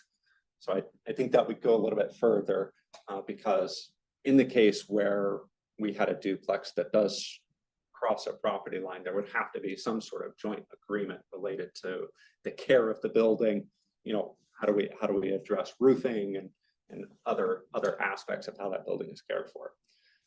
But it does Maybe assuming a lot. it does bring up some interesting discussion items as we start to address the middle housing discussion as it relates to a bill that was signed by Governor Hobbs to allow 1, 2, 3, and 4 family dwellings under a residential code without sprinklers as of January 2026. So the City of Tucson is working on some possible amendments to address that bill that you'll see next month in our IRC amendments to potentially address how to accommodate that regulation that's coming down from the state legislature. So, but wouldn't the 4-family structure fall under the IPC, not the IRC? Precisely why this discussion is happening. It's, the state law, Clayton is speaking about right now only applies to municipalities, not counties, which is interesting. And specifically municipalities over 75,000 population. The game they play. Right. Yeah. So we, City of Tucson is working to prepare some sort of code amendment that would help us address this requirement. We do have some time, so even if it doesn't come through in the amendments at this point, it would have to come through before January 2026. But hoping that this code language helps us wrap our brains around what sort of fire separation is required for different types of buildings. That being said, the 2021 IRC also directly addresses ADUs or accessory dwelling units, which are also allowed in the City of Tucson and are gaining popularity. The state of Arizona also passed a bill related to accessory dwelling units that takes effect January 1, 2025. So coming up very, very quickly. This bill requires every property within a 1-mile radius of the central business district to allow 2 ADUs on a property, 1 attached and 1 detached. So the current appendix as written in the IRC for ADUs only restricts to 1. So we may also see some amendments proposed for that appendix so that we can use the appendix but still meet the state requirements. So does the state law address parking? I'm not familiar that it with I mean, to that me, level of to detail. me, No, I don't in a think so. residential neighborhood, that would be my concern. If you increase the density, where are these people going to park their cars? Very good question. So I know that other folks in the department are working very, very hard to address our codes related to this. And also, I believe there's an upcoming presentation to Mayor and Council associated with these amendments. So that's about the extent of what I can share at this point until we get further down the road, but want to make sure that you're aware of those things coming at you.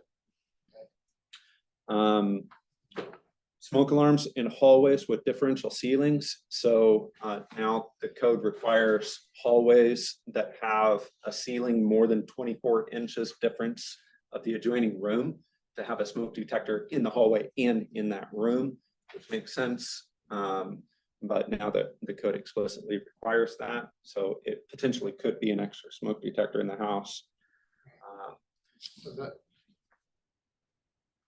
apartments, this gets to be problematic in getting the separation to smoke detectors from registers. Apartments, you get it pretty compact, and then you got one in the bedroom, you know, can't be 3 feet of a supply register, can't be within 3 feet of a fan, it can't be, and then you put them in the hallway, and they can't be within 3 feet, and it can't be within 10 feet of the range. You add another smoke detector. The other note is manufacturers' installation instructions for distances have changed. You now can get closer to corners and walls than you used to be. But you gotta pay attention, not all manufacturers have given that option anymore. They're still using the old design criteria. Which Well, I causes mean, a as problem. as a designer, you go by the code. Right. Because you may specify brand X and they put brand Y in. Well, It doesn't- no, yeah, but speaking from the inspection point of view, when I go out and I look and I see a smoke detector 6 inches from the edge of the wall, I gotta wonder, does that, whatever one they do install, will it allow the 6? Well, 6 seems to be the minimum, and they've learned a lot from smoke. Unfortunately, the MGM fire taught them a lot how smoke actually goes, curls, and otherwise. And if it's not installed correctly, it becomes a smoke over rather than a detector. But that's just something, because we're talking for location from the inspection point of view. And it's the code, I'm glad to see that it's addressing the differentials. I'm just, it adds complexity because you're adding more smoke detectors, you got to comply with all the clearance, and it starts to get to be problematic. Trying to meet all those clearance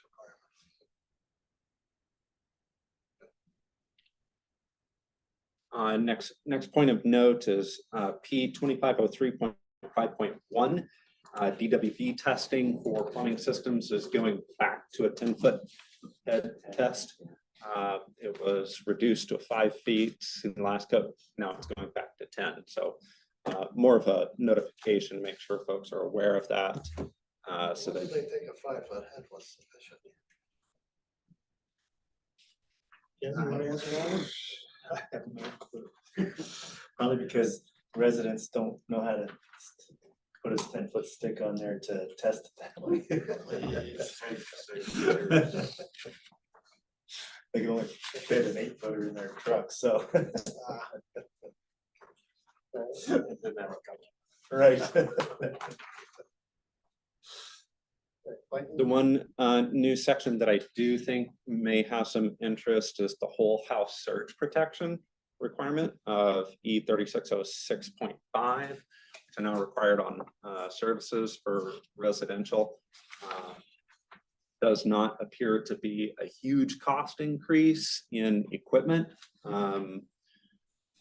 Roughly about $100 for the surge protector, but again, another item that we're seeing as a direct result of more smart appliances and data-driven demands in buildings. The question is that a life safety issue or a convenience issue? All I can say is I would that argue it's that the the certain code. Let me address that a little Okay. bit, because the requirement started in the NEC. And I didn't propose any local amendment to it, but there's a substantial change in the NEC about the requirement for over voltage protection. And it goes beyond just one at the service. They're saying every panel requires it in a residential occupancy. So if you have multiple panel boards, you're going to have to put them on every single panel board. And that even basically, and when I said panel board, I incorrectly defined that. It's saying on every feeder. So the issue is if you have to carefully understand the difference between a branch circuit and a feeder. And if you do a literal interpretation, it could require surge protective devices all over the place. But the reason I think they're doing it in the electrical code is because of the requirement for the arc fault circuit interrupter type circuit breakers, which have an electronic circuit built into the circuit breaker itself. So does it affect safety? It would if a transient overvoltage comes through and damages that arc fault circuit breaker, you no longer have your arc fault protection, then that would affect safety. And then peripherally, though, you're protecting all the electronics, and everything's got electronics in it nowadays. So, yeah, is it a good idea? It probably is a good idea, but is it required? Well, it's going to be required by the NEC, not just residential, but commercial also. Because it could potentially negatively impact the arc fault. Yeah, the electronic, the protective components, circuit breakers that use electronic components in them, which could be electronic trip units in industrial type circuit breakers and arc fault and ground fault type circuit breakers that are in all classifications of occupancies. The arc fault mainly in residential, but ground faults are all over the place now. So I think that's why it went into the NEC, and since IRC's electrical requirements are based on the NEC, I think that's why it's in the IRC. Okay. Now we know. So one more electrical note, 3901.4 now requires receptacles in kitchens based on surface space. So for island and peninsula counters, they've typically only required one receptacle. Now, if that counter space is greater than 9 square feet, it will require more than one, and it's directly relative to the surface area of the countertop. So I have a comment on that one, and that's really interesting because that parallels what went into the 2021 NEC. In the 2020 NEC. In the 2023 NEC, they completely redid it again, and in fact, they eliminated the requirement to have any receptacle on an island or a peninsular countertop, and that was citing significant number of injuries that have occurred of kids pulling hot appliances and burning themselves because the cords looping down to the receptacles that are typically below the countertop. So the NEC in 2023 prohibits the installation of a receptacle below the countertop.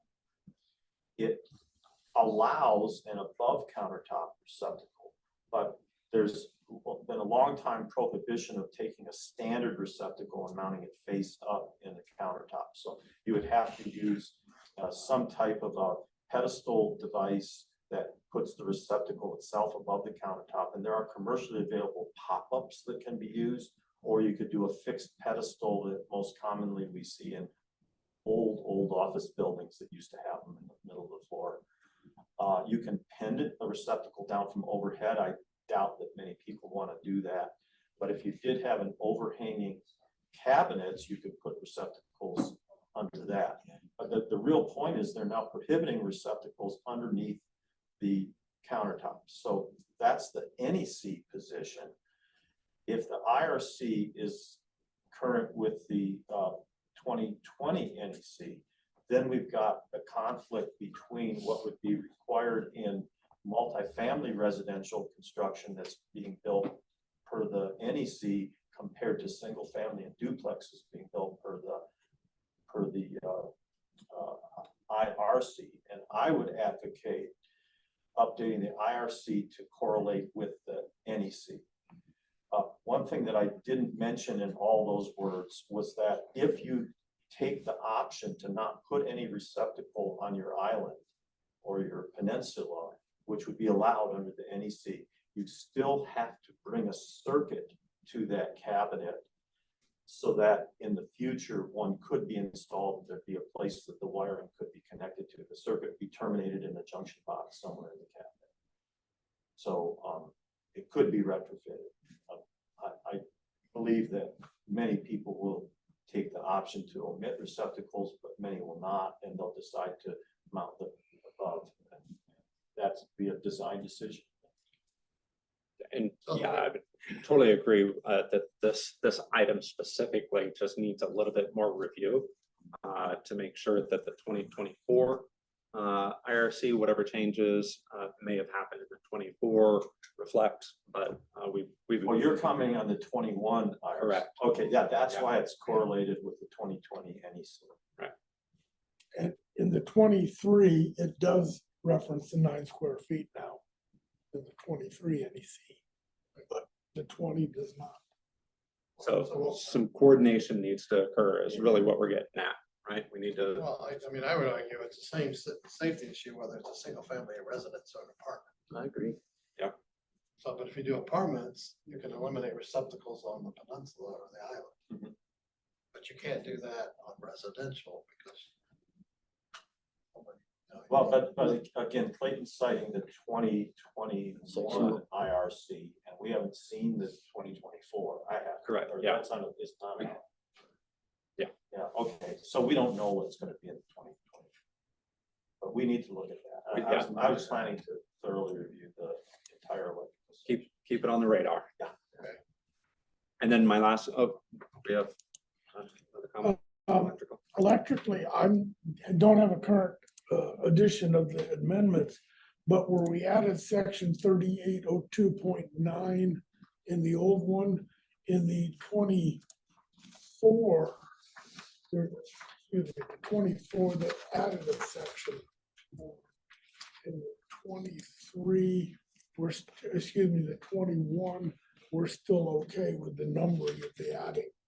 So my concern was that looked at for the adding of the number, the section that's being added is fine, but is the numbering correct based on the codes? That was just a question. That's the earth and material wiring method. Yes. Yeah. It's not a problem with the code, it's just, is the numbering correct? Right, we need to check that. Yes, that's my question. Yeah, that's really an question. Hmm. Yeah, I crossed out 3809, I forgot to put. I just put 10, so should have been, I'll check that.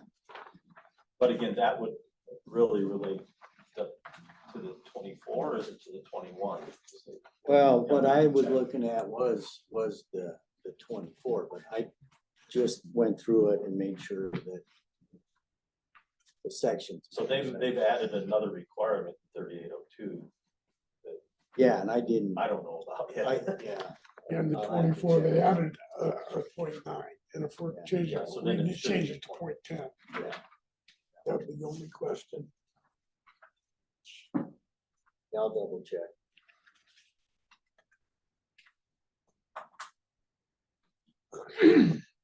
And then my final note, I just want to bring out two other appendices.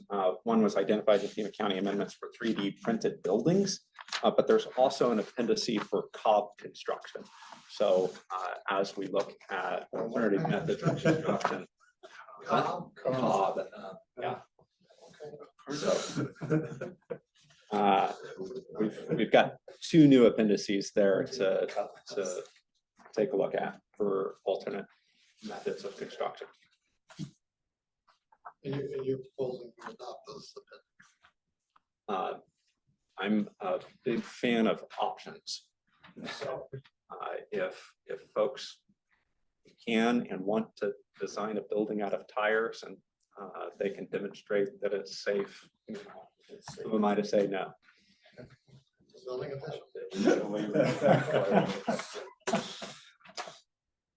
Okay.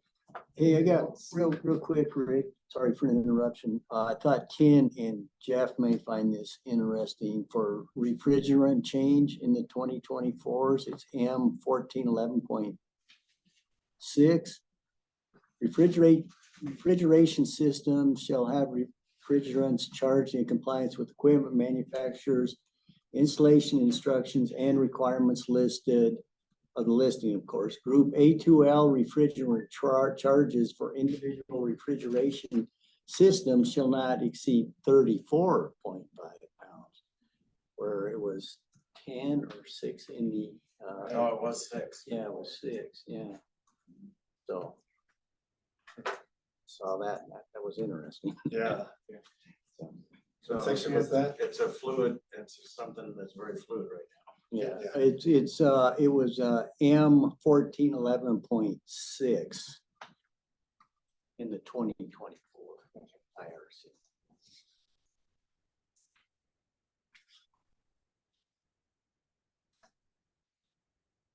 Anything else? No, that was it. I know the A2L refrigerator runs. I have a question about the proposed amendments. Wonder if Ken could comment on the R325.8 and 21.82, which is the requirements for heating cooling systems, and whether that's putting any undue burden constructing single family or duplexes. Well, I mean, it's not, okay, so let me just go through it real quick. 60 to 90. So the dilemma would be is they're not defining what the outdoor condition. I don't think we're defining what the outdoor condition is. Unless you get to section N. Yeah, we have that in amendment there for. So Right. page 4 of 6, it gives the temperatures. Right, and that's something I wanted to discuss separately too, was that whole requirement.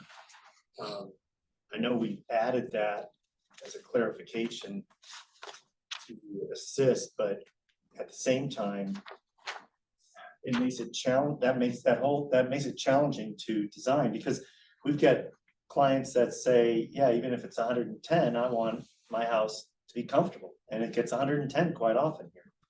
And what that's saying is that you can't design for the 110. And so that's that whole section.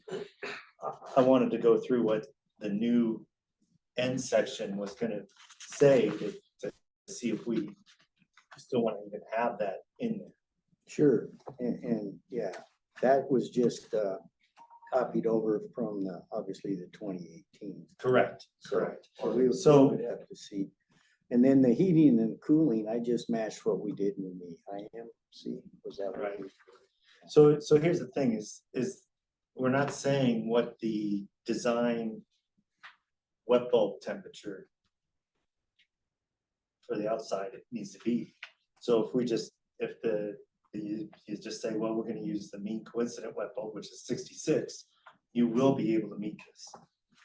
If we say it needs to be the design wet bulb temperature, which is currently closer to 72, then you may not be able to meet this.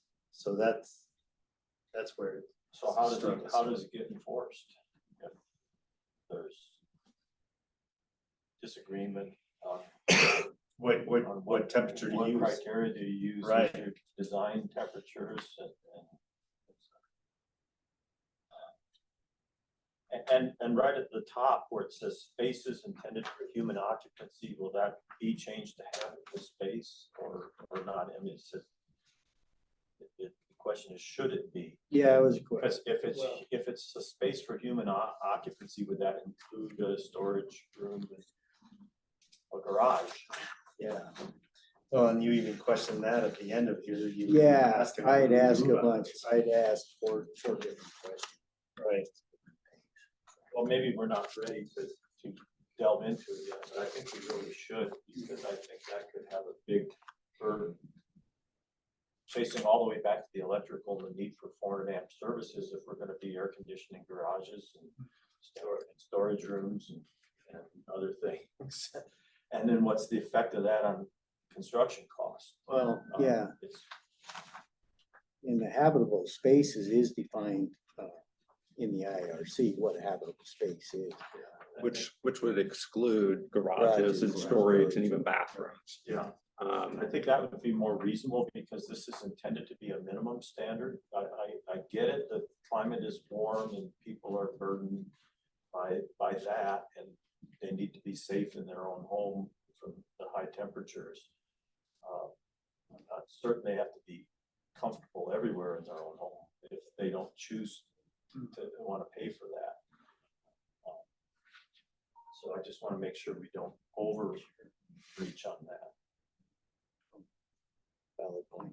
And then from the city's perspective, I just want to also point out that the city already has a requirement on the books. It's just not in the building codes. It's in the neighborhood preservation code that every room of the house is provided with cooling means. So it just want to remind the committee that it's already a City of Tucson requirement. It's just not in the building code. Is it Can make it. habitable rooms or just every room? I can pull up that exact language, but it is intended to be habitable rooms, which would exclude garages, storage, bathrooms, so forth. It's intended to be rooms such as bedrooms, living rooms, etc. I just think it's important to have consistent language on that in all the regulations rather than it can be looked at in different ways. Both from the standpoint of regulating construction, but also from the expectations of what people living in or owning those houses, how they expect them to perform. Isn't there a state requirement for cooling as well? The state requires that at least one room of every residence is provided with cooling. It's the City of Tucson and also the City of Phoenix that step that up and require it in every room. Let me, I've almost got it here. Building interior, this is City Code 16-11, subsection B, subsection 2.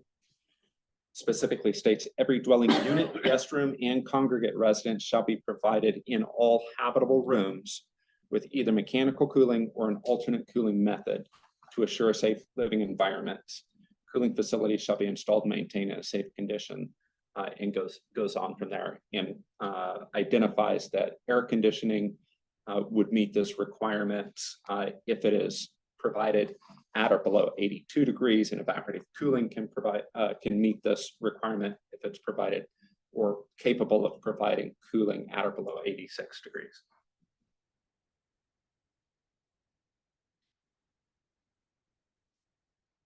So the proposed language for 80 and 85 is to bring a level of consistency with other cities, to include Los Angeles, Phoenix, and Miami. There's a joint effort amongst a number of cities to provide consistent language, and that's where the 80 and 85 came from. Yeah, I think the consistency is important. At least it's important internally to Tucson-Pima County, but if others are, right there, I think consistency is better than inconsistency. I support that. That's surprising it's taken this long to add cooling. I know, right? Exactly. I guess if you're in Minnesota, it's not an issue. Yeah, but- I know where the codes are. Well, the last answer that I looked at, design condition for Tucson was 105-66 wet bulb. Mhm. Don't you think we should maybe add wet bulb to this as well as, because I mean, those are design criteria that are important for sizing of equipment. I mean, the 66 would be is the mean coincident wet bulb, and that would be usually when you're sizing evaporative cooling, you would use the design wet bulb, which would be closer to 72. Right. So, except for this year, which was, we've had such a wet year this year, it's already broken, I think, every record. Anyways, but I mean, we could, I don't know, I'm hesitant to add the outdoor conditions because I have had clients say, I want to maintain these conditions even under extreme temperatures. But we could say a minimum of 66 wet bulb. Doesn't that relate to the table? Right. And 1101 But that was, But that, if that's what, I think what I'm hearing from you, Ken, is you're saying this is what you have to design to. And instead, this should be like the minimum. minimum. I think so. I think that's what we need. Maximum numbers. Yeah, the So minimum you what, can- the reason why, and the reason why they had them as, these are the numbers you shall use is because they didn't want people oversizing the equipment. But the problem is now you're limiting their comfort levels and when we can have extreme temperatures now. Ken, my approach has been quite often that I can have people that, if it's 112, I wanna have, still wanna maintain 75 degrees in my house. Right.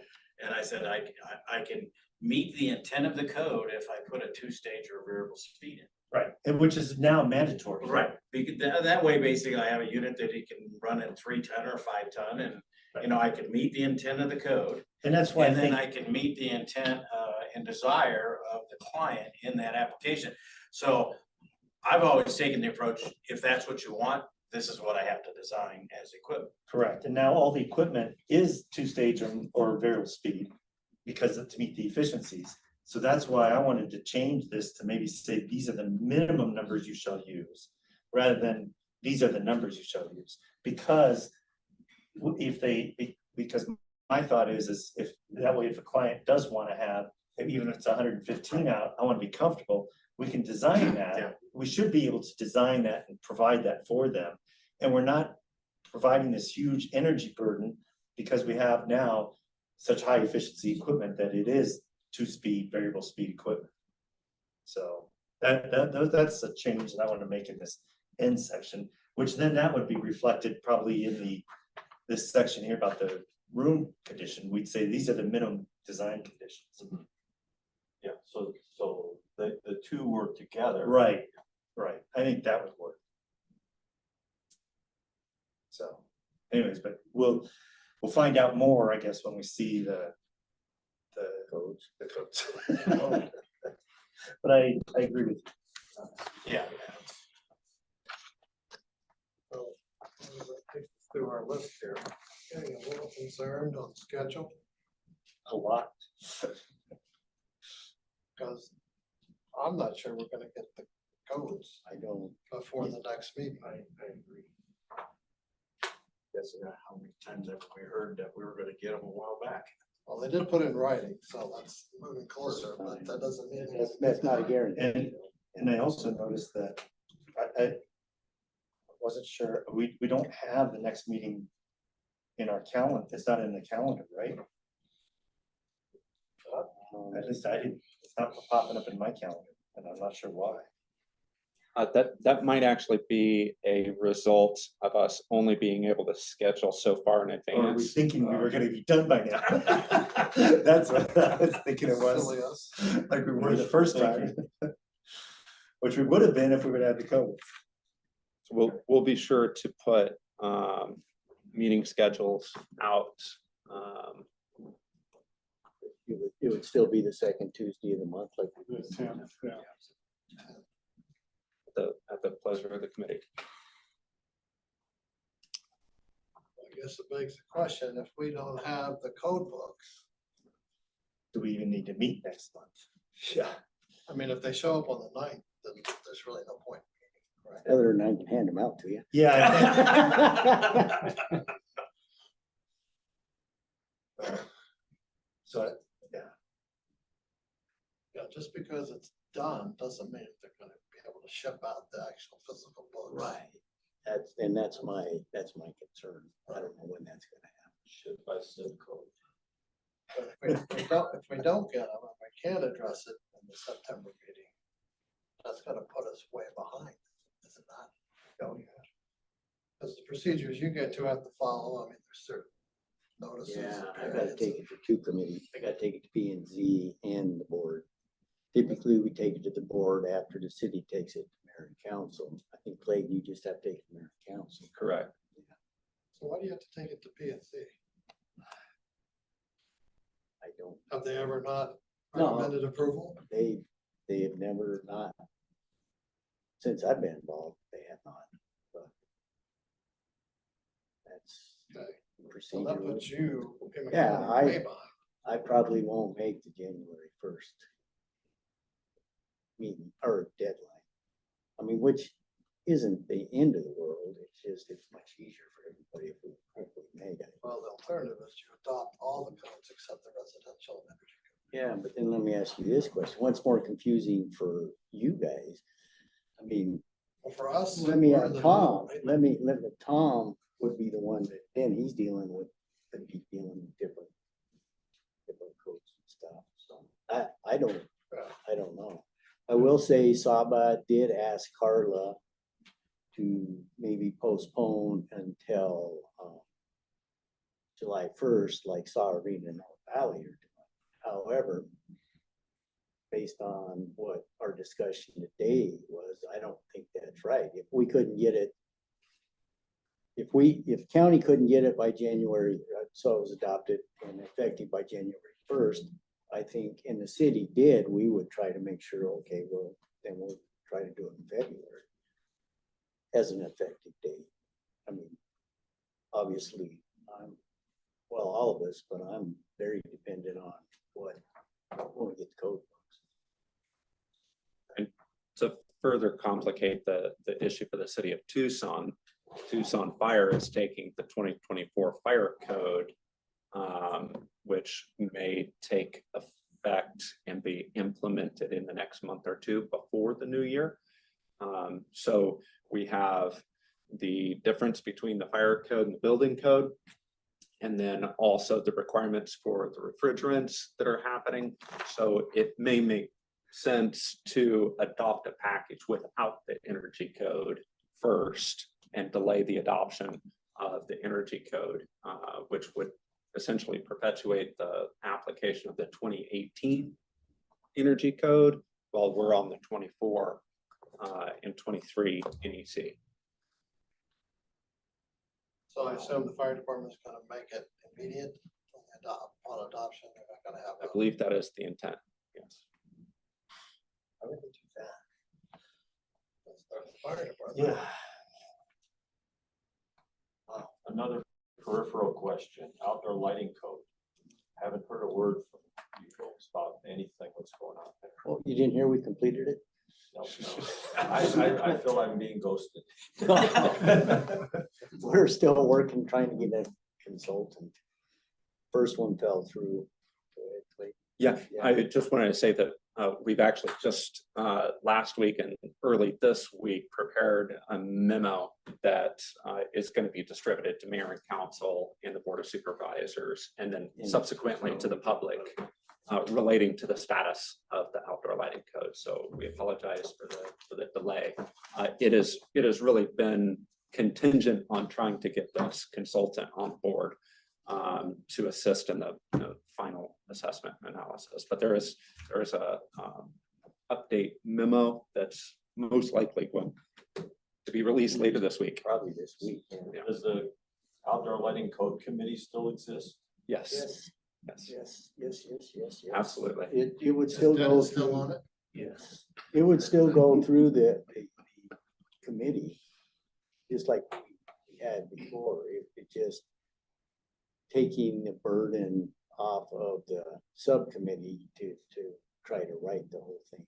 You guys came up with the draft with the consultant. We were going to try to carry it on to address stakeholders' concerns, and then we would get it back to the full committee to review.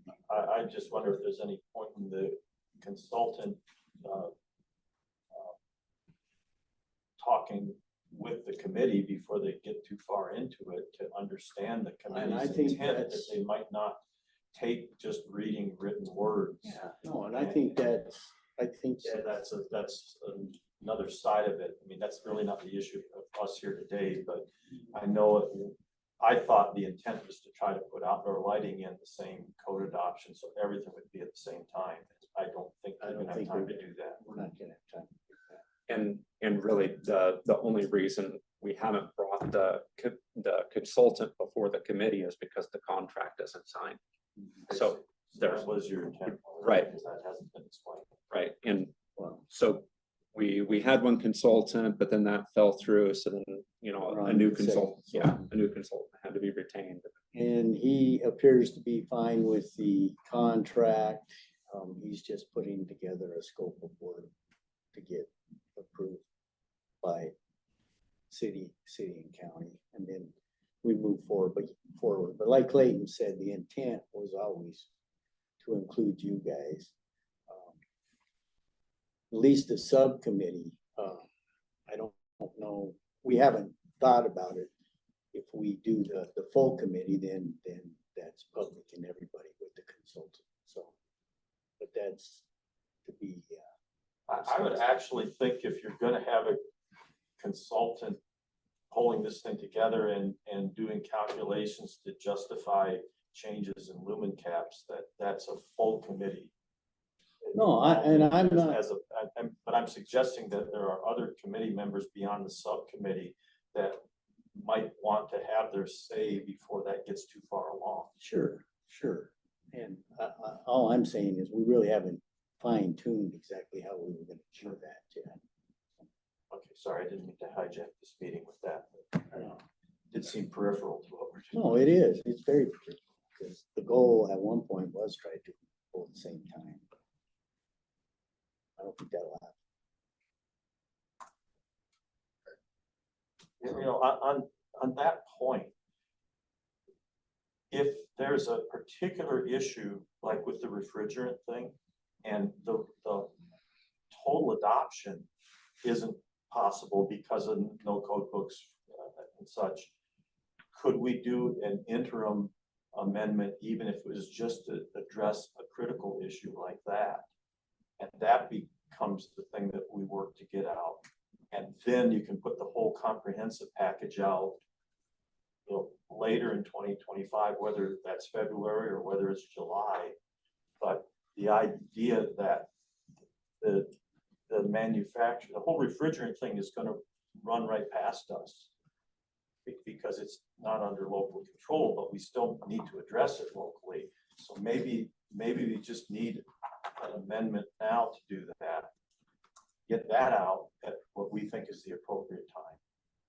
Or we back away entirely and just, but what I'm hearing is I think there are things in the 2024 mechanical code that really do need to go in with this new refrigerant, even if we don't have amendments per se. Right, because 2018 code doesn't address that refrigerant type at all. It wasn't around. And so the amendment could just be so everybody's gonna adopt say chapter, whatever chapter it is. Right. Of the 2024, and that's all we do. So we get that in place, and then at least we have something that you guys can look at when you see a plan that otherwise you can't do anything about, but you know it's not addressing what's going to be a real issue. And then we all have more time. The industry actually has more time to let it all settle down. And then the whole thing can go out for real. I don't know how about all the other changes and all these other codes. They have the pressing need as much as that one issue might have. Oh yeah, because you guys were, it's the change in the refrigerant that going into effect in January of 25 that is driving that particular issue. Correct? Yeah. For Yep, it is. Okay. Yeah, and so the problem is if people are following the 2018 IMC, it doesn't address that refrigerant type at all, not at all. So I think what Dennis is proposing, maybe then we do amendment to the 2018 IMC to remove chapter 11, add chapter 11 of the 2024. right, chapter 11 or the most current ASH rate ASH rate. 15. Right. That would be I think that would solve that issue. Is that gonna cause issues? No, because I think either one we could say to be chapter 11 of the 2024 IMC or ASH rate 15, the most current issue. Okay, well, I'm talking about the engineers out there who aren't on this committee and aren't up to speed on that. Yeah, no, But but that's gonna make it worse. it's gonna, but no, it'll help because right now they're just gonna go by the 2018 and they say, yeah, I don't have to do anything. Right. And they won't understand. When this is all those adopted, requirements. it's going to be on city and county's website as Right. well as the code amendments, and that, you know, the Right. information should be out there. Right. So if you don't do anything, they're gonna say, per IMC IMC 2018, I don't have to do anything for these new refrigerants. And say you guys get a plan that way, and you think something needs to be done, can you still, as building officials, say, no, you know, you can't build it under the 2018? I'm not sure you can. Would have to be built according to the adopted regulation or through an appeal to use a different code. And we definitely don't want to get into a situation where we're having to process multiple appeals just to handle that code section. So we want to have a code on the books that address the installation requirements that are being pushed down from, Department of Energy. And I believe, if I'm remembering right, in 2005, we did something similar to what you were suggesting with the plumbing codes. That was when we were breaking away from the state Yes. 1994 Yeah. code. See, Right. Yeah. State plumbing code. Right. Oh, Yeah. That was a hiccup for what it Oh, was yeah, like. It was right. just a few years in there. Yeah. but Right. Nobody knew what to do. Well, it sounds to me like we're probably not gonna get the residential and energy codes in time to look at it before the next meeting. It should be what, September 10th if we follow the schedule? that is correct. They're saying the end of August. I mean, we're only gonna get those days before that meeting, Yeah, you so, definitely wouldn't have time now. well, maybe that time is spent discussing strategies on how to implement various codes. So we need that as an agenda item. Right. Maybe that's our focus. Right. What So strategy, decide what- adoption what to do. strategies do we And we use? have And- a and- lot more information by then too, as Right. far as when I That's think right. we'll get these codes too. And also another option available to you is to switch the day of the month that we meet. We don't necessarily have to meet on the second Tuesday. We can meet on the That's third fine, Tuesday. but We don't know when the this- books are gonna come. That's the Right. problem. Yeah, I think we have the meeting on the 10th or whatever date that is, and that's a strategy. We'll have to assess what we have at that point. What if there's no books by that date? Do we just put it off another month? I get it. If the books arrive just even within the week before, there's still not enough time to evaluate. Right. So do we need just one meeting to strategize like we've been talking, or do you just then put it off another month or delay it 2 weeks or something? Right. I know you guys have problems getting room and all that kind of stuff too, so. I would recommend that we keep it on the schedule, even if you choose to cancel. That way, again, yeah, we've got the room reserved, we've got the space prepared to have the meeting, even if you choose to cancel. Or even if we don't have the residential codes or energy codes. We don't, particularly if we don't have, then we're gonna have to have a strategy on how these get. Right. So maybe the agenda is get the update on where we're at, and then number 2 would be strategize, what are we going to issue? Right. On January for. And then keep on the agenda technical discussions so we can talk about Updates. all the codes as needed. Including outdoor lighting. Sure, that's more schedule. Did we ever get the amendments to the fire code? They're posted, They're on they are online. We can also distribute them to the committee members if you like. okay. Send you a link to Tucson Fires. You can't get us a 2024 fire code. Or didn't I give you guys the? No, we got 2021s, but not 2024. I thought you did something. That's my recollection. Let me look. I think it was just 21. I know I got 21, but I I didn't don't get it think we 24. got the 24. And you might be right on that. So unless you have access to the online No, version. I don't. Ken? I mean, the ICC is supposed to have them correlated with each other, but Yeah, but Be then the nice fire to- department comes in. yeah, you gotta check their amendments. Well, isn't the IRC codes available online to anybody? All the Yeah, ICC codes, yes. All the ICC codes are, you just can't copy Right, you or, can't, Yes, you can. unless you got the subscription. But The that's search function is limited, the copy paste function is limited. But you can scroll through it page by page. Yeah, but we're all old guys, we love the book. Hard to review it online, you know what, you're right, so we don't have the we 24. don't have the 2024, That's just not a code that the county would adopt, right? so. Yeah, the fire code is messing things up. Why don't we get rid of it? City adopts changes, Done. all the fire districts adopt different changes.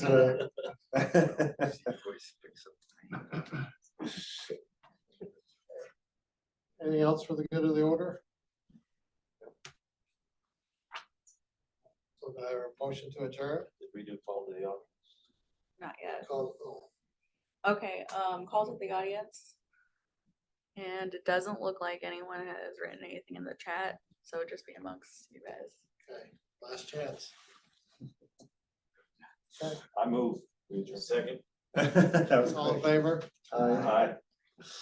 Adjourned. See you gentlemen next month. 11:27. I'm gonna make a bet.